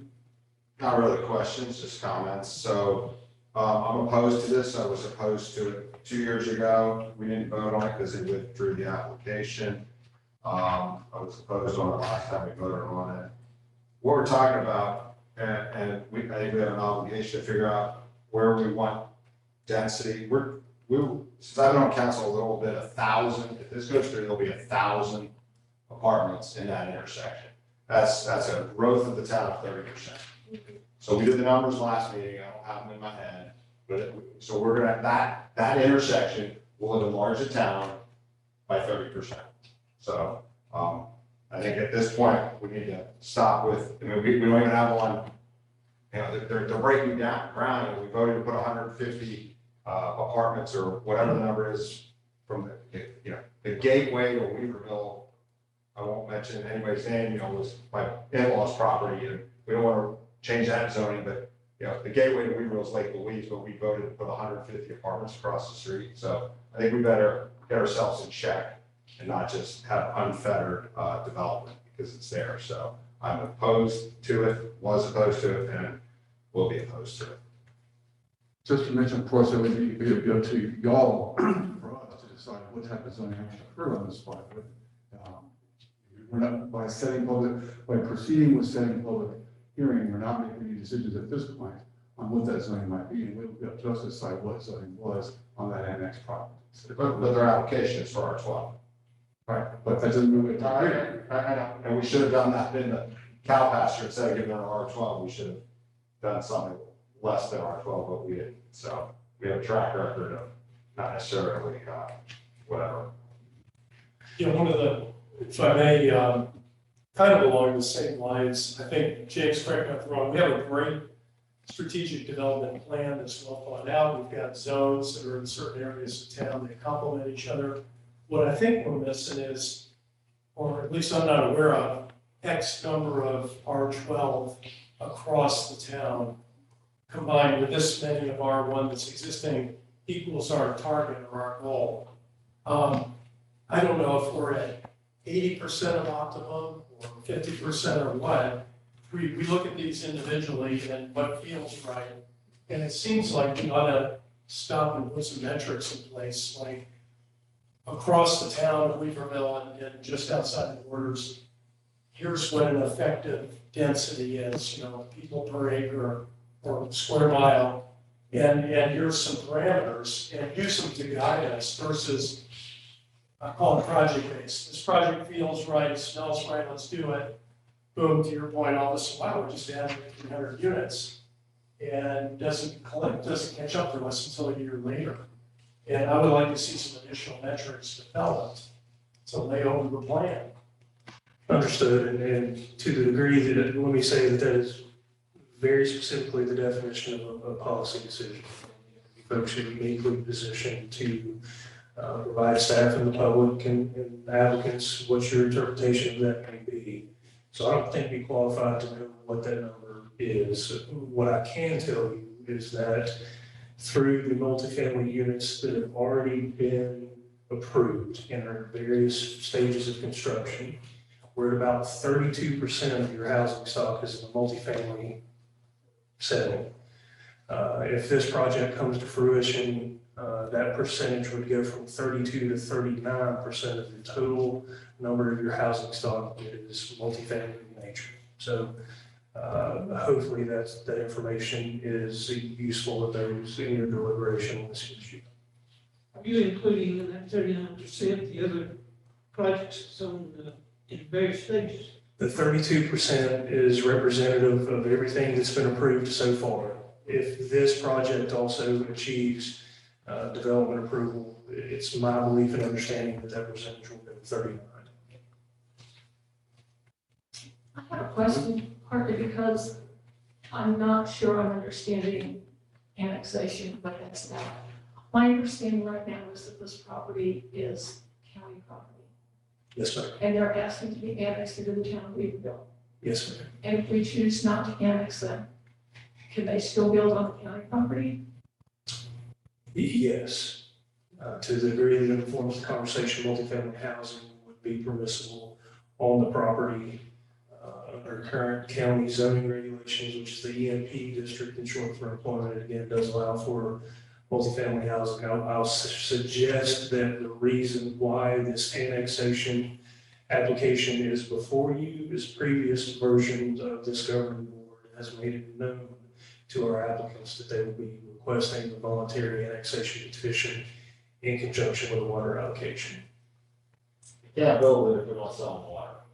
They're not gonna take it well deep enough. James, could you tell us, would under EMP zoning, would that be, allow a greater density than we would permit? Lean upon Warren here if he wants to come up and interrupt me. Mr. Suggs is here representing the application of the property. It's my understanding that through the county's planned urban development, which is a special use permit from them, they would achieve approximately the same density. Which is that 12 units per acre. One of the things that Mr. Suggs shared with the planning board on the night of December the 7th is that under county zoning regulations, their height limit would be 90 feet, whereas ours would be 45. That did seem to get the attention of the planning board. So if we go back to our original public comment tonight, Mr. James Hollow on 120 Sam's Road, I have to almost agree with him. In the middle of this COVID that we're going through, where we're back to, we're going to be, not wanting to meet in public, wearing face masks. We're expecting to have a swarm of cases in the next 2 to 4 weeks. I think that's not a good time to have a public meeting. If there was a way to even postpone this for a month or 60 days before we had a public meeting.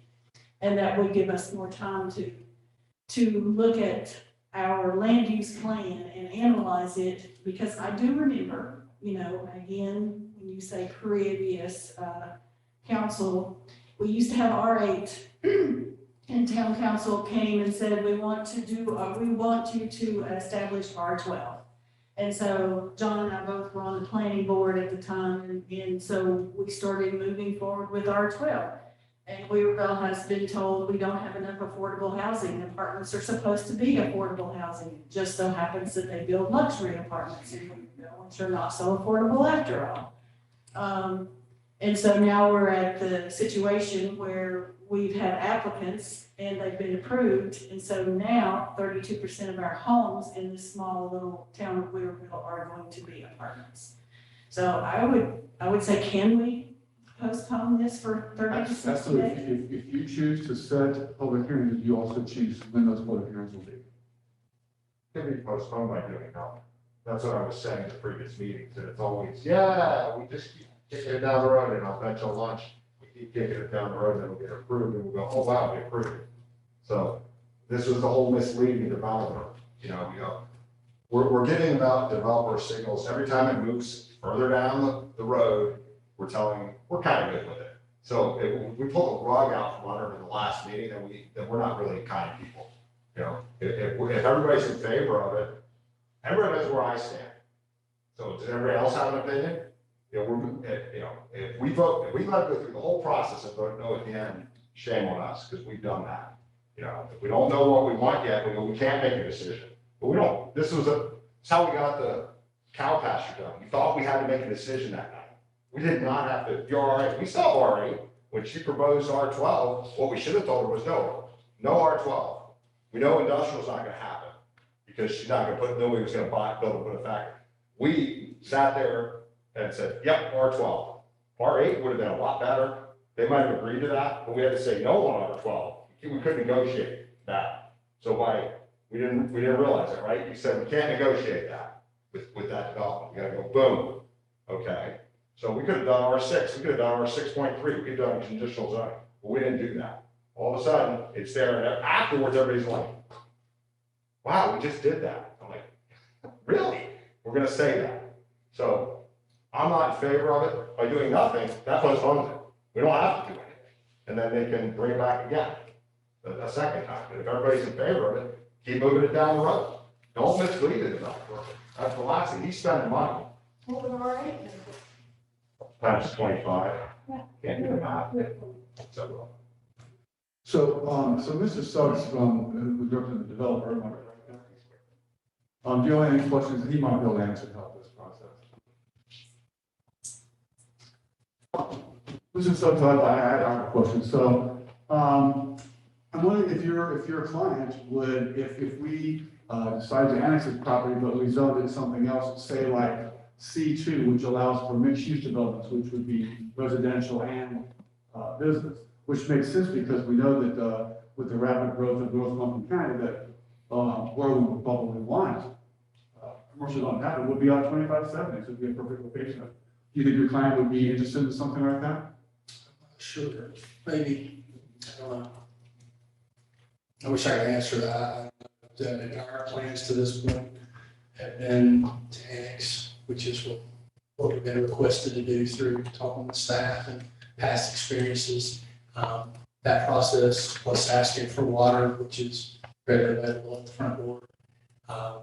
If it's not the council's choice to have us as part of the town, then we need to look into C2, or we need to look into the county process to get approval there.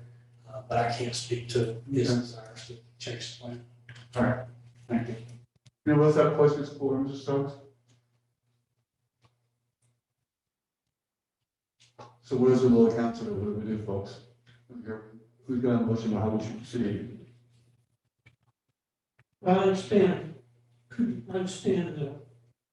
Mr. Legg's point about leaving someone down the road. I also have to take into account public hearing, which I believe timing will be terrible, because I think it's going to have tighter rules that will be out in public and people will come. So I think there's two things we have to consider there. I would not be in favor of having a public hearing meet in the next meeting. I think it's way too soon, considering the conditions we have. It might also give us time to decide Fisher that day. That's a good point. So what if we set public hearings for February, 2 months down the road? Or March, early March. I just know this COVID, it got us all worried about it right now. Well, usually it's easiest, not required, but easiest to set a public hearing in conjunction with a regular meeting, but you can still have a supplement to it, but it's just the public's more likely to participate if it's in conjunction with our regular scheduled meeting.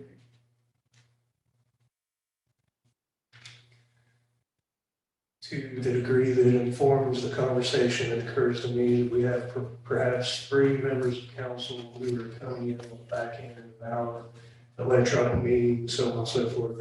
I would make the polite observation that we've had just as much, if not more, input from the public in our electronic setting than we did in person in the before time.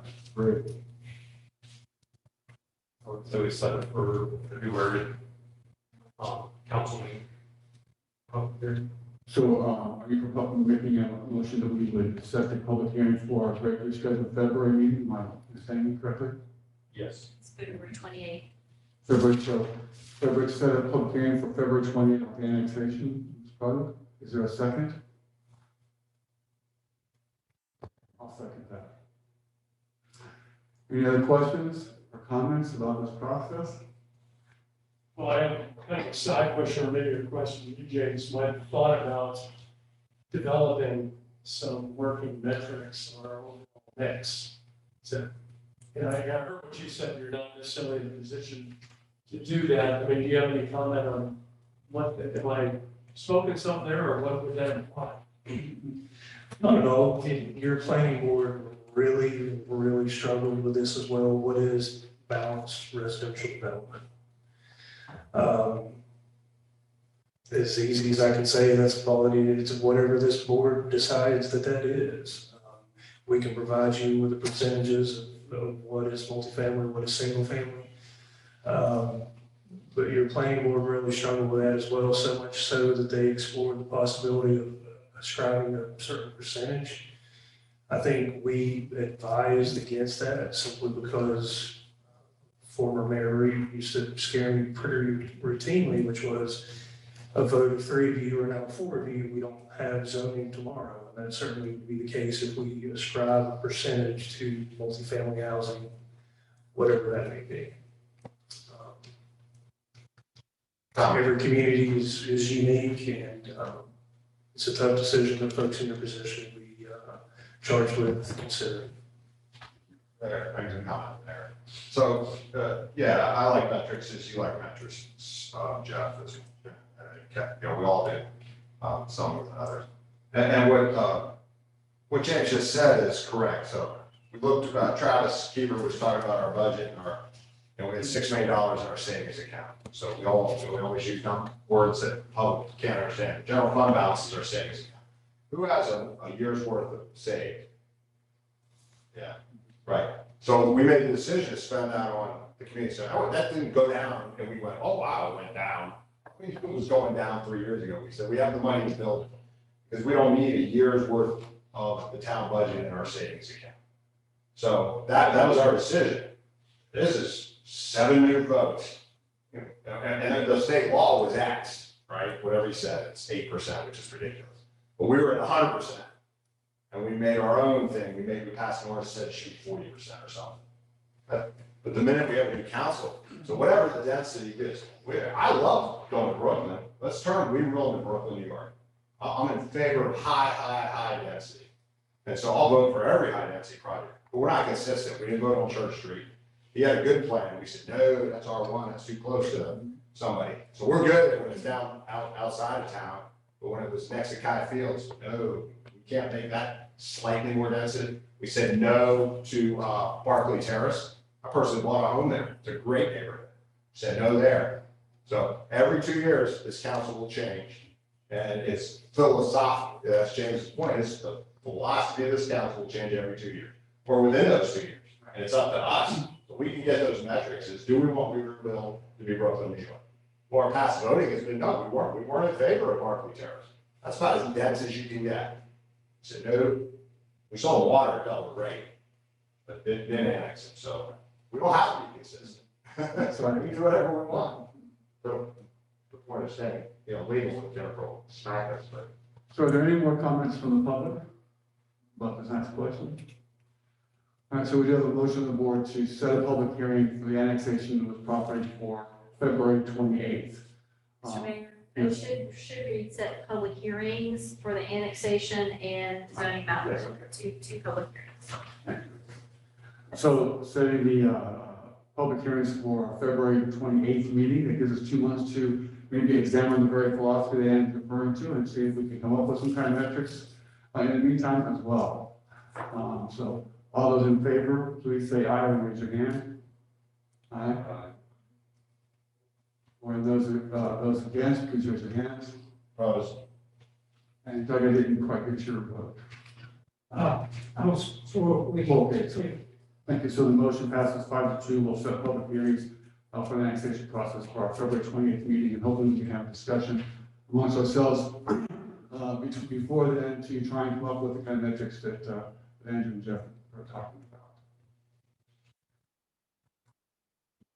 Next, we have, we're going to ask the town manager to tell us about some problems that happened with COVID-19 amongst our staff. I think y'all have seen the figures we have. Our staff is approximately 60% vaccinated at this point, and we've had recently an incident in one department where, because of exposure, required almost a third of the staff to be out for an extended period of time. And this is not the first instance we've had with this, but we've had multiple staff out because of COVID infections. This is in fact the third that I'm aware of, and possibly more. So this is a recurring problem we have. And with the news we hear about the new Omicron variant, I think the chances of it happening again are pretty great. So what can we do to try and increase the vaccination rate on our staff? I'm going to ask you to pipe in. Certainly, thank you, Mr. Mayor. So I'll begin on page 85 and into 86. You have some very basic data here regarding employees. You've got non-vaccinated employees, and we've got 31 at this point in time, or that's 38%. Vaccinated, 50 employees, that's 62%. And then on page 86 gives a little more of a breakdown of those employees by department. And so you have that information in front of you. I do want to just hit on a couple of things that we've done in the past when we came into this COVID pandemic period of time, and just talk about some things that we were doing at that point when we first entered this phase of this pandemic, and where we are now with regard to various procedures. So in the past, we had a requirement for masks. Everybody had to wear a mask. All employees, all folks that entered our buildings. We had daily temperature checks of employees. We were able to purchase some equipment in order to take temps daily, and using COVID relief funds. And then we also had some various policies put into place that would allow employees to telework as they needed to. We limited visitors within buildings. We closed buildings except for having staff available in here. Now we're in the position where we have weekly testing of unvaccinated employees. We have required a proof of vaccination of employees. Per the county declaration, we have masks required indoors. Earlier too, I should have added that we went into an extensive purchase of hand sanitizer and masks, and so we still have that. We have not stopped with those purchases as needed. And then obviously limiting in-person meetings. I am inclined to, as we enter this next phase, I'm inclined to put a requirement back in place for departments to limit in-person meetings even further than we already are. Meaning that if staff is meeting with folks, they will either be by appointment only and very much limited, or they will meet via Zoom. And I think that's just a way of trying to approach this in a proactive manner as opposed to reactive like we were in the position to do last time. You know, we could also go into requiring temperature testing again, although I'm not sure how really relevant that is, given that we're doing weekly testing. So those are just some of the things that we've done, some of the procedures that we have in place. I will tell you that it is my understanding that the state is going to ask that all municipalities and counties enter into emergency temporary standards regarding COVID. And that is part of the laws that have, the court cases that have been, that we've been seeing over the last couple of months. And if you have questions about those, I'll refer those to the attorney to answer questions on. But this is with regard to the OSHA requirements. And so there's still some questions about whether that is going to address jurisdictions that have less than 100 employees or not. But at this point in time, there's been some, as of just 4:30 this evening, there was some more recent blog posting by the School of Government and Metro Park. So Jennifer probably has better insight into that than I do. So I think all of those things that you've outlined, are very good steps to take and consider and to consider. But the bottom line is how we're going to correct this is by increasing the vaccination rate. And those things you described all of the steps, but they don't address the crux of the matter, which is the vaccination rate. So there are many municipalities and companies who are doing a variety of ways to try and increase vaccination rates. Everything from incentive programs where you give employees some type of a reward for becoming vaccinated, to up to the extreme where you have mandates that require vaccination for staff. So I know you all have heard about this in the past 2 weeks since we had our outbreak. So I'm wondering what kind of ideas you all have about how we could improve our vaccination rate. I have a question for Sue before we start. Have you talked with any of the other towns our size, and give me any kind of feedback as to how they're dealing with this, if they have a similar problem? I do have, as I've mentioned to you before, when the pandemic started, we started having regular meetings with the other managers in the county. And so we actually had a meeting last Thursday, our regular meeting. None of the jurisdictions, including the county, have put into place any kind of mandated vaccinations or incentive programs yet. They are considering them at this point. Just anecdotally, I know that Mars Hill submitted information there. They recently started an incentive program where they give $500 to every employee that's fully vaccinated. And that could mean whether they've gotten the Johnson & Johnson vaccine, which is a one-time shot, or the Pfizer Moderna, which are two, or to have been boosted, as we're saying these days. So they have looked at a $500, or they've started, they have implemented a $500 incentive at Mars Hill. But as of others, have not heard yet. I know they've been discussing it. I do know that. I know that the Hayesville also has instituted an incentive program of $100, not only for town staff, but actually of all town residents. Now, keep in mind their population is quite small, so it's not a big expense, but they've gone even beyond their staff to their residents. That's okay, that's okay. Black Mountain is very interested in what we're doing.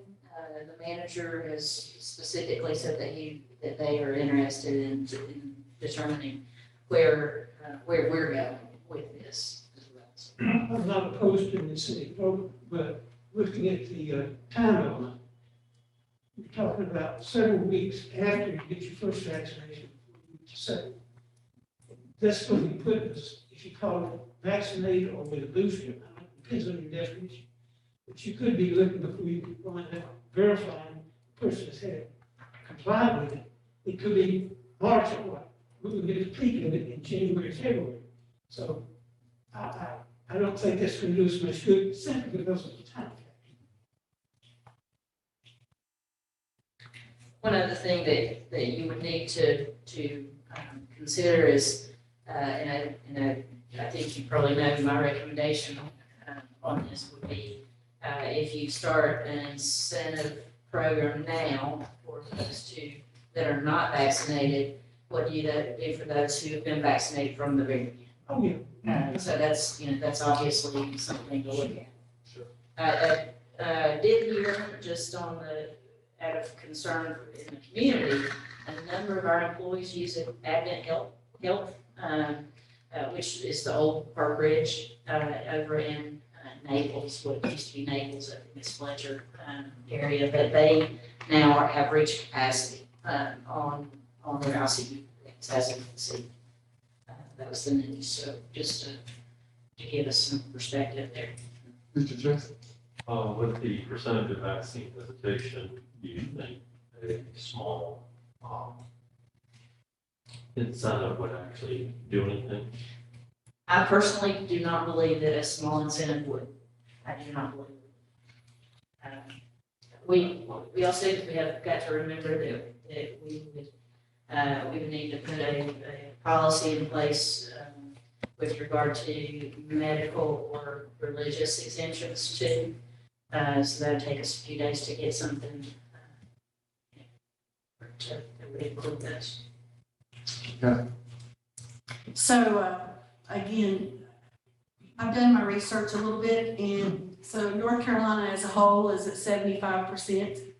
Buncombe County as a whole is about 70%. And I hate to say it, but when I look at these numbers and to know that our fire department is at 47%, and I'm 100% disappointed in that.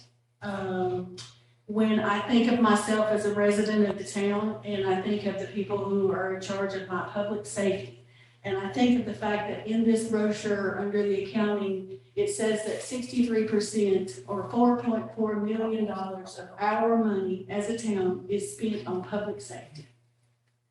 And the COVID vaccine is to keep the person safe, their family safe, and everybody they're around safe. So my thing is I'm not for an incentive. The only way I would be for an incentive would be if we could get almost 100% of everybody in the whole staff and employees to be vaccinated, except for those who have a genuine religious reason or a justifiable medical reason that is certified by the doctor. So if we got somewhere close to 95 or 100% as a whole, then do a reward for everybody. Instead of just saying, here's some dollars, go get a vaccine. If you've had a year to get a vaccine and you haven't gotten one, then I don't think a few dollars is going to make you go get one. I think it's some kind of logical explanation that we as a employer need to have a meeting. It's like a management meeting.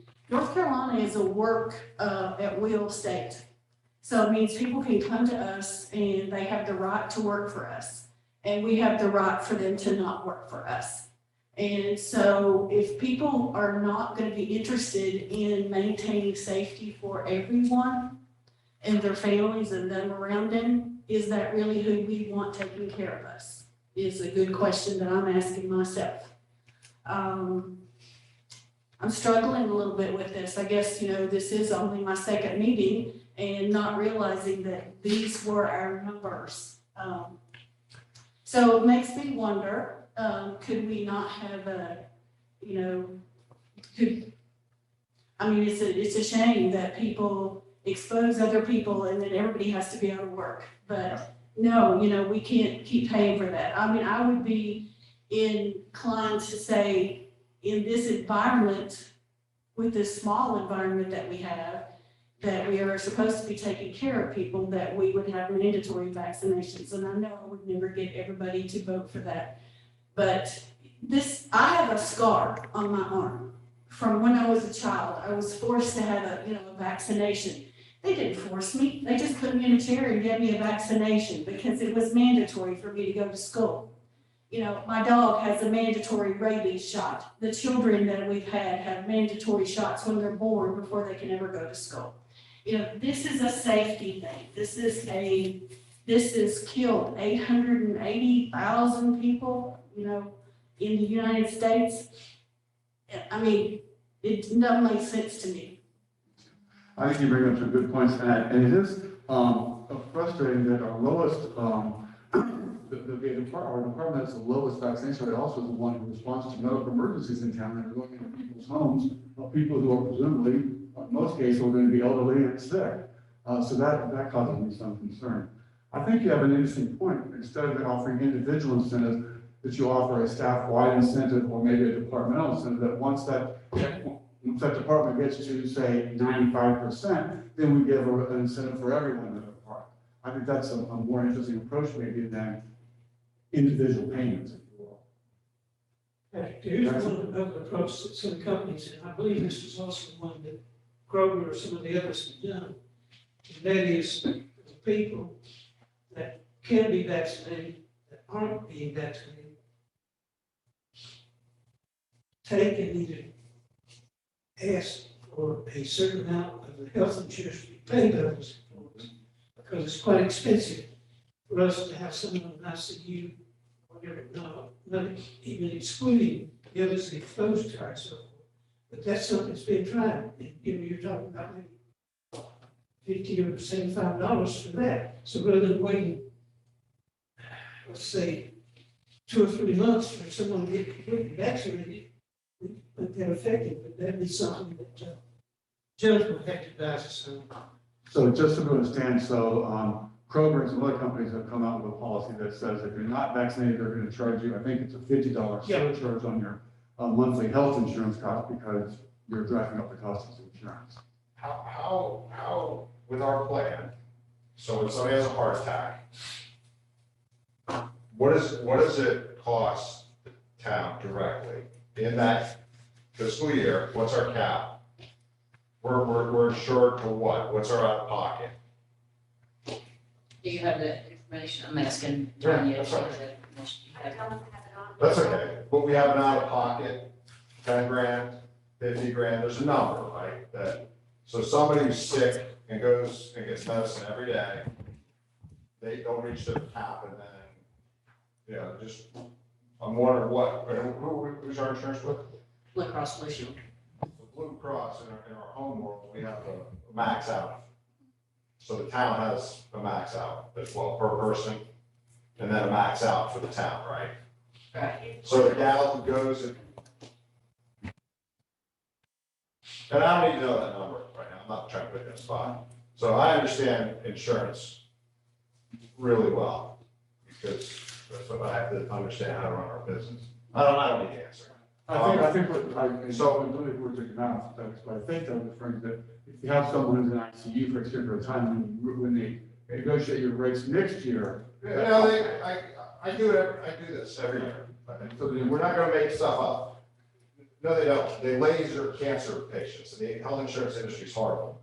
Okay, what they'll do is they'll take a cancer patient and they'll pull them out of your plan and they'll say, we're gonna raise the out of pocket on that person. So if you have a sickly person, if you have obese people, okay? So in health insurance industry, it said we can discriminate against smokers. Now, the courts will decide if they haven't already, can we discriminate against those who aren't vaccinated? I don't know where that's gonna fall. That's gonna get to the Supreme Court. So they don't cost the cost of ICU. He's wrong.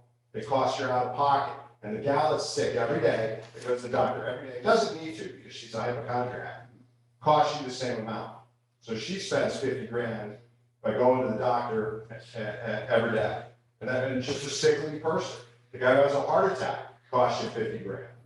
Because heart attacks are expensive. And the guy that has cancer costs you 1.5 million. Right? So I understand insurance really well. Okay? So what do our people do when they're out sick with COVID? Do we pay them or are they using their PTO? They're using their accrued sick leave. Right, so they don't cost us any money. What about the second? They don't cost us any money because they're using their accrued sick time. And if they don't use their accrued sick time, they get it. So they're not costing us there. Now, they may cost you in other ways, I get that. We had people out sick, we covered with overtime. So, or we didn't. We said, that's just, hey, our orders will be late. I got 10 people out and we're gonna be late, or we're gonna have to pick your trash up less often. So when we go, what's the cost of the town? I'd have to see some numbers to go, yeah, I'm not buying that.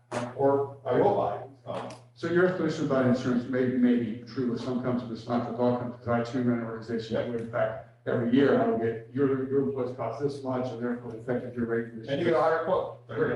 That's right.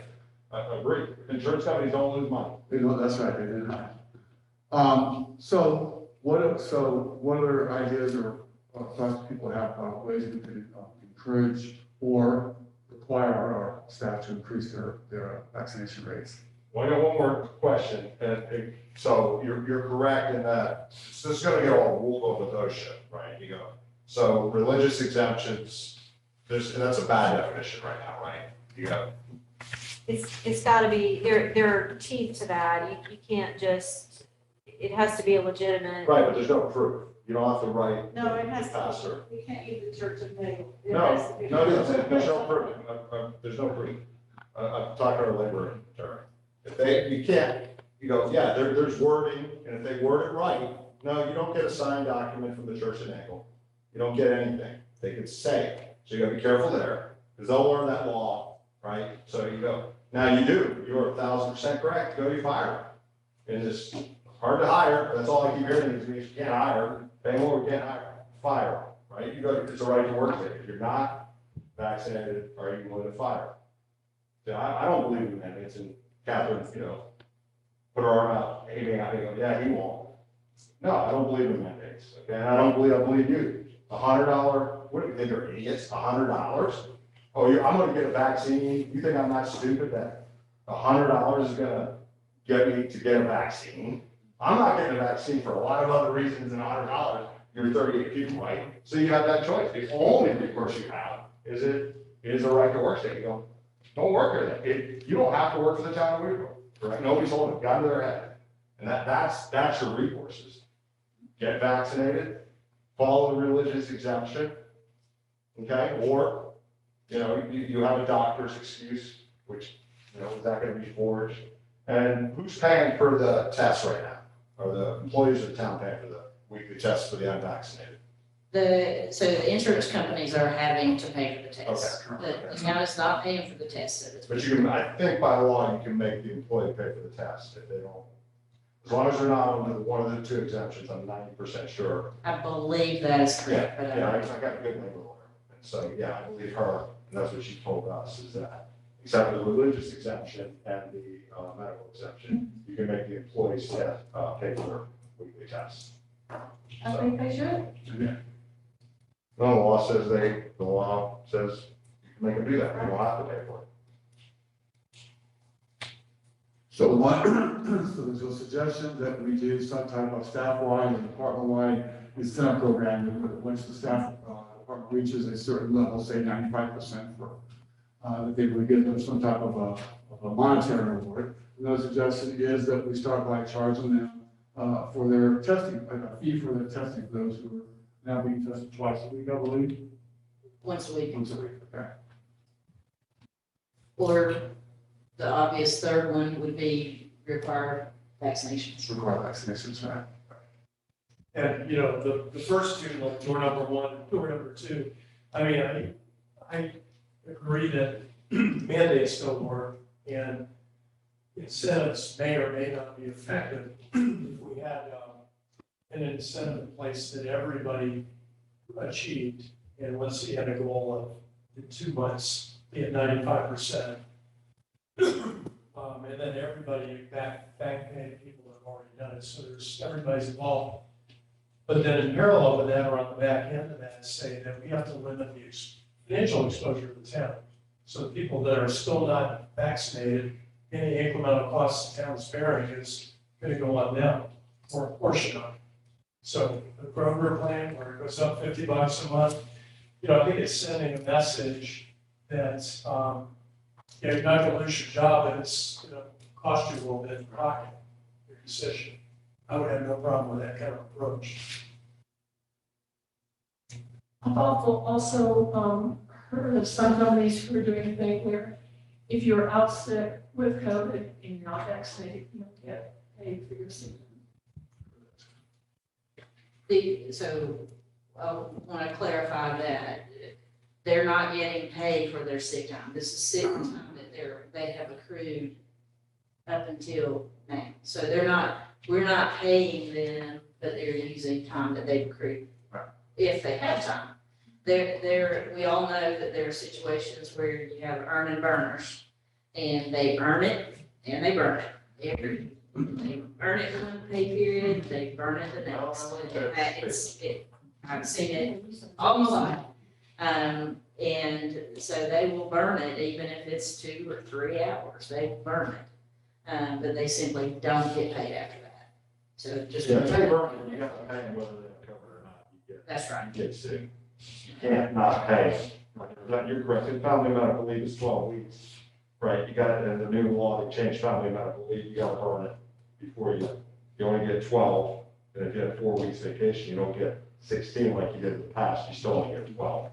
And you gotta burn it. Let's check with the public. Does anyone in the public have any comments or suggestions on this matter? Press. As a reporter of both Weaverville and Woodfin, I know Woodfin implemented an incentive program. So I think it's $250. And they did see some results. We might want to check with Eric Hardy down there about that. Thank you. Eric will be, is retiring, so I'm not sure if he's. Yes, he is retired at the end of the. Okay. Year. That can certainly. You say no, his vacation is actually not working. He's burning a lot of answer that phone. He's running the burner. So just to clarify, once they exhaust their sick time, they don't unpaid leave, they don't use their vacation time necessarily. They can use their vacation time if they've burned, or if they don't have adequate vacation time, they're unpaid. Or we changed it to PTO, we used to have sick and vacation, and just try to get hip and call it PTO, not make people lie if they were sick or they were going to reach. So it sounds like, if I'm hearing you correctly, that some type of hybrid, which would include an incentive and a stick, which would be paying for the cost of testing, would be the preferred approach. Does that sound correct, Carolyn? And if so, can we get more specific about what that would be? What do we think about something like having meetings, memos, highly encouraging from the management staff of each department that over the next 30 days, we really want everybody to please consider getting vaccinated because it's better for the whole environment, probably, their neighbors and their patients that they're going to be seeing. And that if we do reach that almost 100%, 95%, then the whole department would get their bonus. And then if that would be like 30 days, if we don't reach that in 30 days, we could extend that. We would then consider this, extending for another 30 days. But come March 1, you have to start paying for all of your own COVID tests. If you are not vaccinated by March 1, you have to pay your own. That gives people 60 days. Vaccination takes 2 or even 2. I get that. Vaccination is not good. Well, what I'm saying is, if you got a vaccination next week, then some of them you have to wait 4 weeks to get your next one, right? And so if we give everybody 60 days to go get vaccinated, and then we get 95%, and then we give out those bonuses, that would be 60 days. At the end of the 60 days, the people who have chosen to not get vaccinated will have to start paying for all of their own weekly testing come March 1. Like Kroger has implemented. Instead of saying $50 or whatever, I don't know, Tanya and Selena could help figure out how it works best as far as the medical insurance goes. But what's going to happen is just like with workers' comp situations. When the insurance company comes to you and they pay for a million tests, they're going to go up next year on all those prices. So I did reach out to our broker, which is USI, and they're our liaison between the town and Blue Cross Blue Shield. One of the things that they did tell me, because I asked them directly, the question of, can we charge? Can we charge a surcharge essentially for employees on their insurance? What their compliance attorney responded with was, you can, but it's gotta be a part of your wellness program. So what I would recommend is, if we're gonna do something like you're suggesting, that we incorporate that into our wellness program with the 60-day language in it. And I'm looking at Jennifer because she's gonna need to help as far as drafting. Do we currently have a wellness program? We do, so the way it works is, if you, as an employee, you go to see your doctor at the beginning of the fiscal year, you have until October 1 to have a certification. If you are not certified by your doctor, or go see your doctor to get that done, you have to pay $20. Are you charging or a reverse? Because typically the reverse where you get a credit. And again, I don't know, I could be wrong, but go ahead. But how are we accounting for it? We're deducting it from their paycheck, correct? 20 per pay. Right. What I'm trying to figure, it doesn't matter, because you'll work it out with broker and comply with law. Typically, on a wellness program, you start out at $1,000. And if your body mass index is at the right point, you get a deduction. You can't, unless something's changed, the only one you can charge for is smoking that I know of. And I can be corrected. Ours actually doesn't work that way. It doesn't go backwards. The way that it works is, you go see your doctor, you and your doctor set out goals for yourself. Yep. It may be that your doctor says you can smoke, but you can't weigh over a certain amount, or you can't ride bicycles without it. You get a carrot for following your doctor's orders. That's correct. Right, it can't, I'm agreeing with you. Typically, it can't be a stick, it's a carrot for following your wellness program. And those who choose not to pay more. How many do we have, out of curiosity, that do not comply with that wellness program? So it's very small. Right, wellness programs are proven to work. So we would need some time to get some wording together.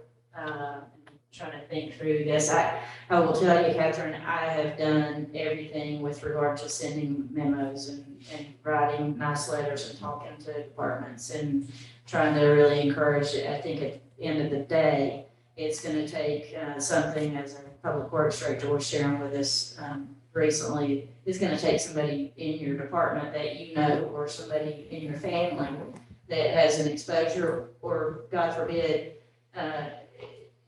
dies, and before it really shakes you up to the point where you're willing to go. Well, and that's what's really sad. Let's say, you get it, but you give it to your coworker, he takes it home to his wife, and then his kid dies. Boy, that would stink. Absolutely. Absolutely. It didn't hurt you that much, but you killed some little kid because of it. So let me ask you a question that you're very vocal about. How do you feel about drinking and driving? I do not. My father's sister, her husband, and my cousin were all killed by a drunk driver when I was 7, and I remember the whole thing.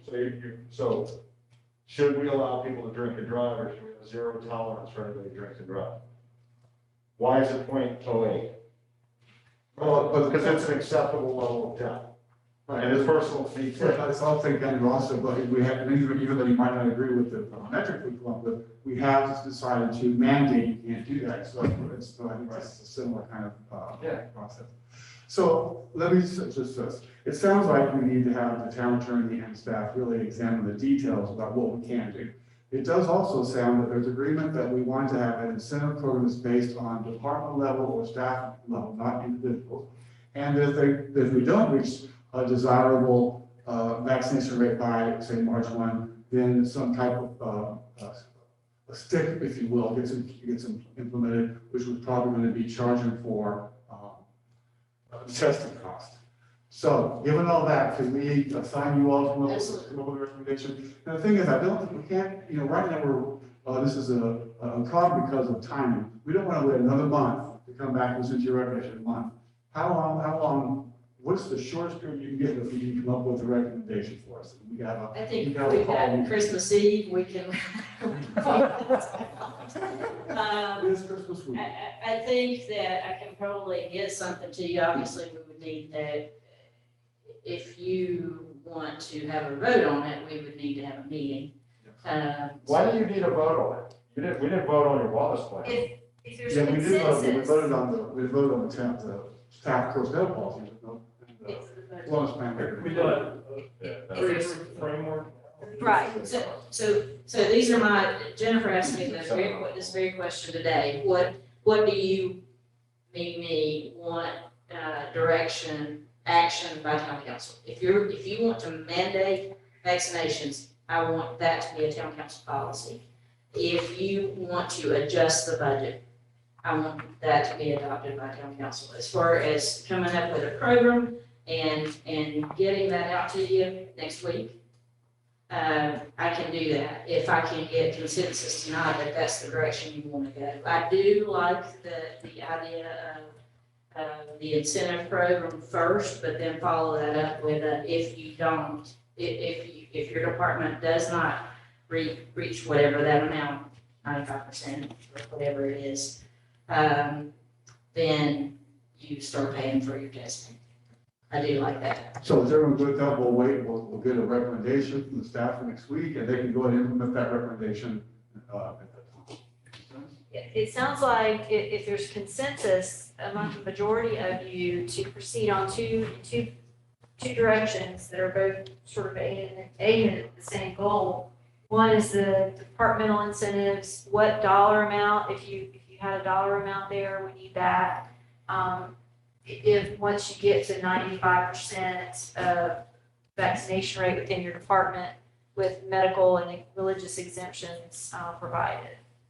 So what dollar amount are you thinking there? And that can be brought back as a budget amendment at your next meeting. Okay. At least we've got some framework. So first, can we have agreement that we define fully vaccinated as having 2 shots? I would, from a lawyer standpoint, we could do what Fauci changes it tomorrow, okay? I would get it off of like the CCI, okay? I'm not in favor, obviously.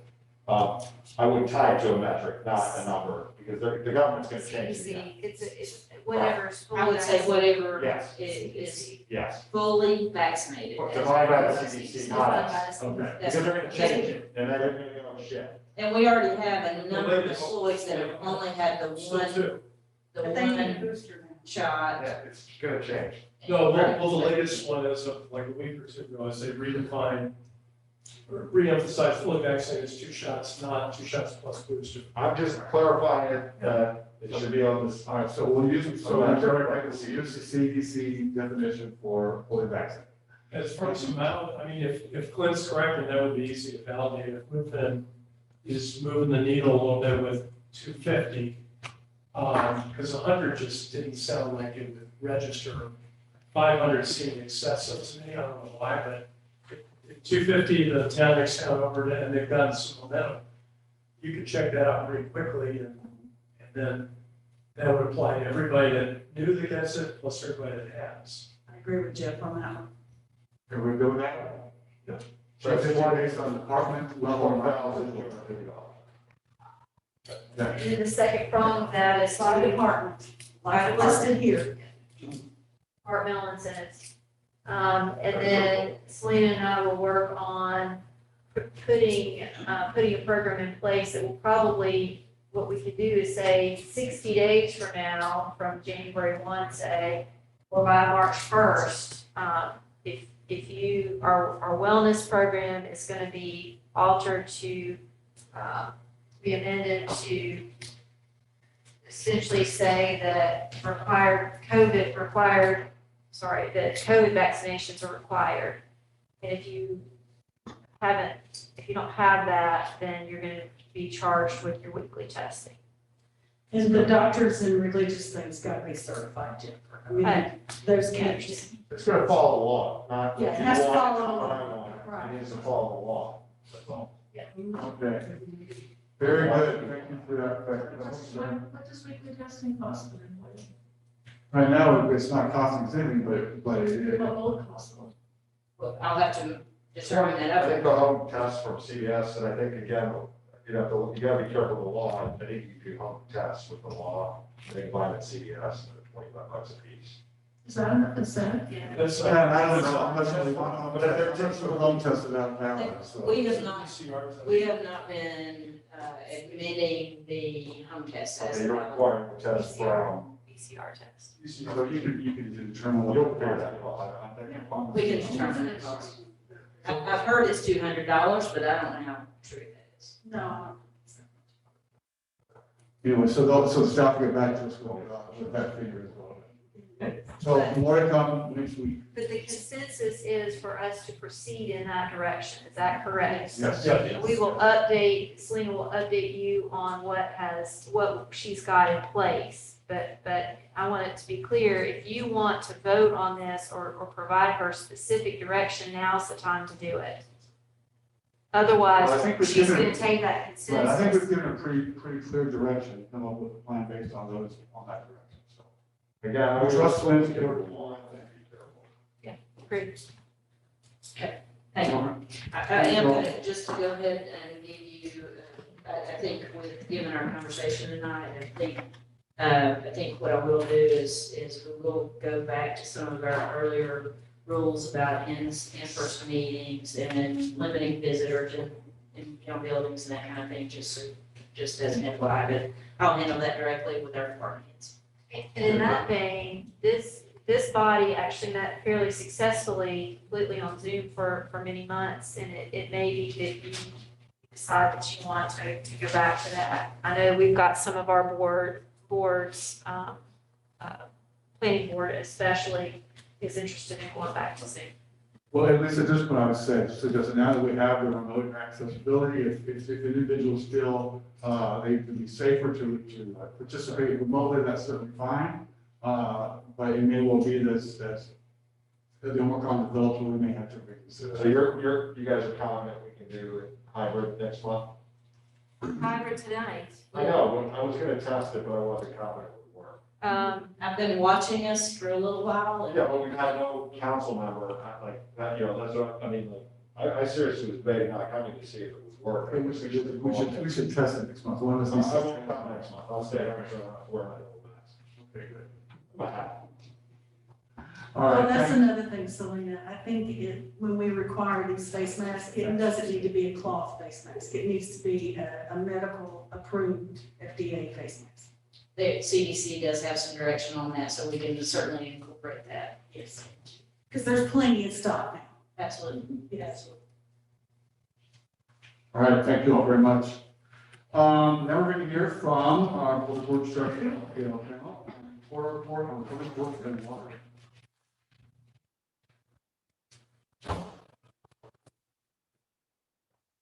Department heads. It's not going to take very long, if that's okay. We know the public works has had a rough couple of weeks, so it's, And fortunately, we've got a superb staff and nothing has gone undone. I'll make sure that you understand that too. Looking at the report, I'll just start on page 88. I'm going to get some highlights like I normally do. Third line down under November 21. We now have 3,113 water meters. I'll also mention that we're in the vicinity of about 90 meters to having all of our meters converted to the radio lead purpose. And if nothing happens in January, we'll finish that soon. So I hope to report on that in the next quarterly report. Top of the page 89 under November, if you compare that to October, we produced, we pumped from the river 21,671 million gallons. During November, we pumped 19,135,000 gallons, so a pretty significant decrease, but we always see that as the winter months come when there's no more irrigating or car washing and things like that. On the Third page, page 90, over on the far right-hand column, under fourth number down, average use relative to design capacity. This is the number that we quote to very often. If you just look at actual water that we're producing and selling at this point, we're only using 42.2% of our water plant.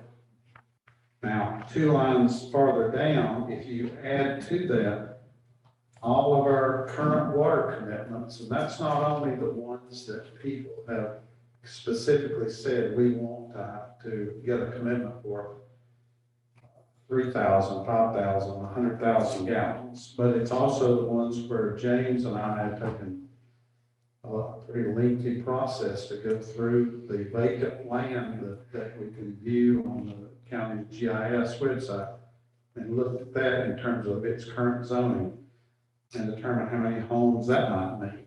And so if you add that together, we're right at about 60% of our current water capacity.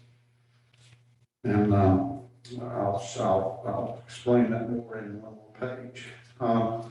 You'll notice under the street maintenance division, both in October and November, we got a tremendous number of special projects that those fellows have done. Federal DOT has made some revisions to what they want street signs to look like. So we've replaced 158 street signs in the last 2 months. They're all lime green. Well, they're lime green and they're also upper and lowercase writing. For some reason, that was special thing. On the last page, far right-hand column under 3-month average, total tons to the landfills, about 120 tons. That's a pretty constant number that we experience every month. Seems like after the COVID pandemic shutdown that we had, people pretty well cleaned out their houses, so we've stabilized at that number. But you look at the very last line there, cubic yards of leaf collection. We've had an extraordinary number of leaves this year. However, if you remember, through funding, helped us buy a new leaf vacuum truck. That truck has worked practically every day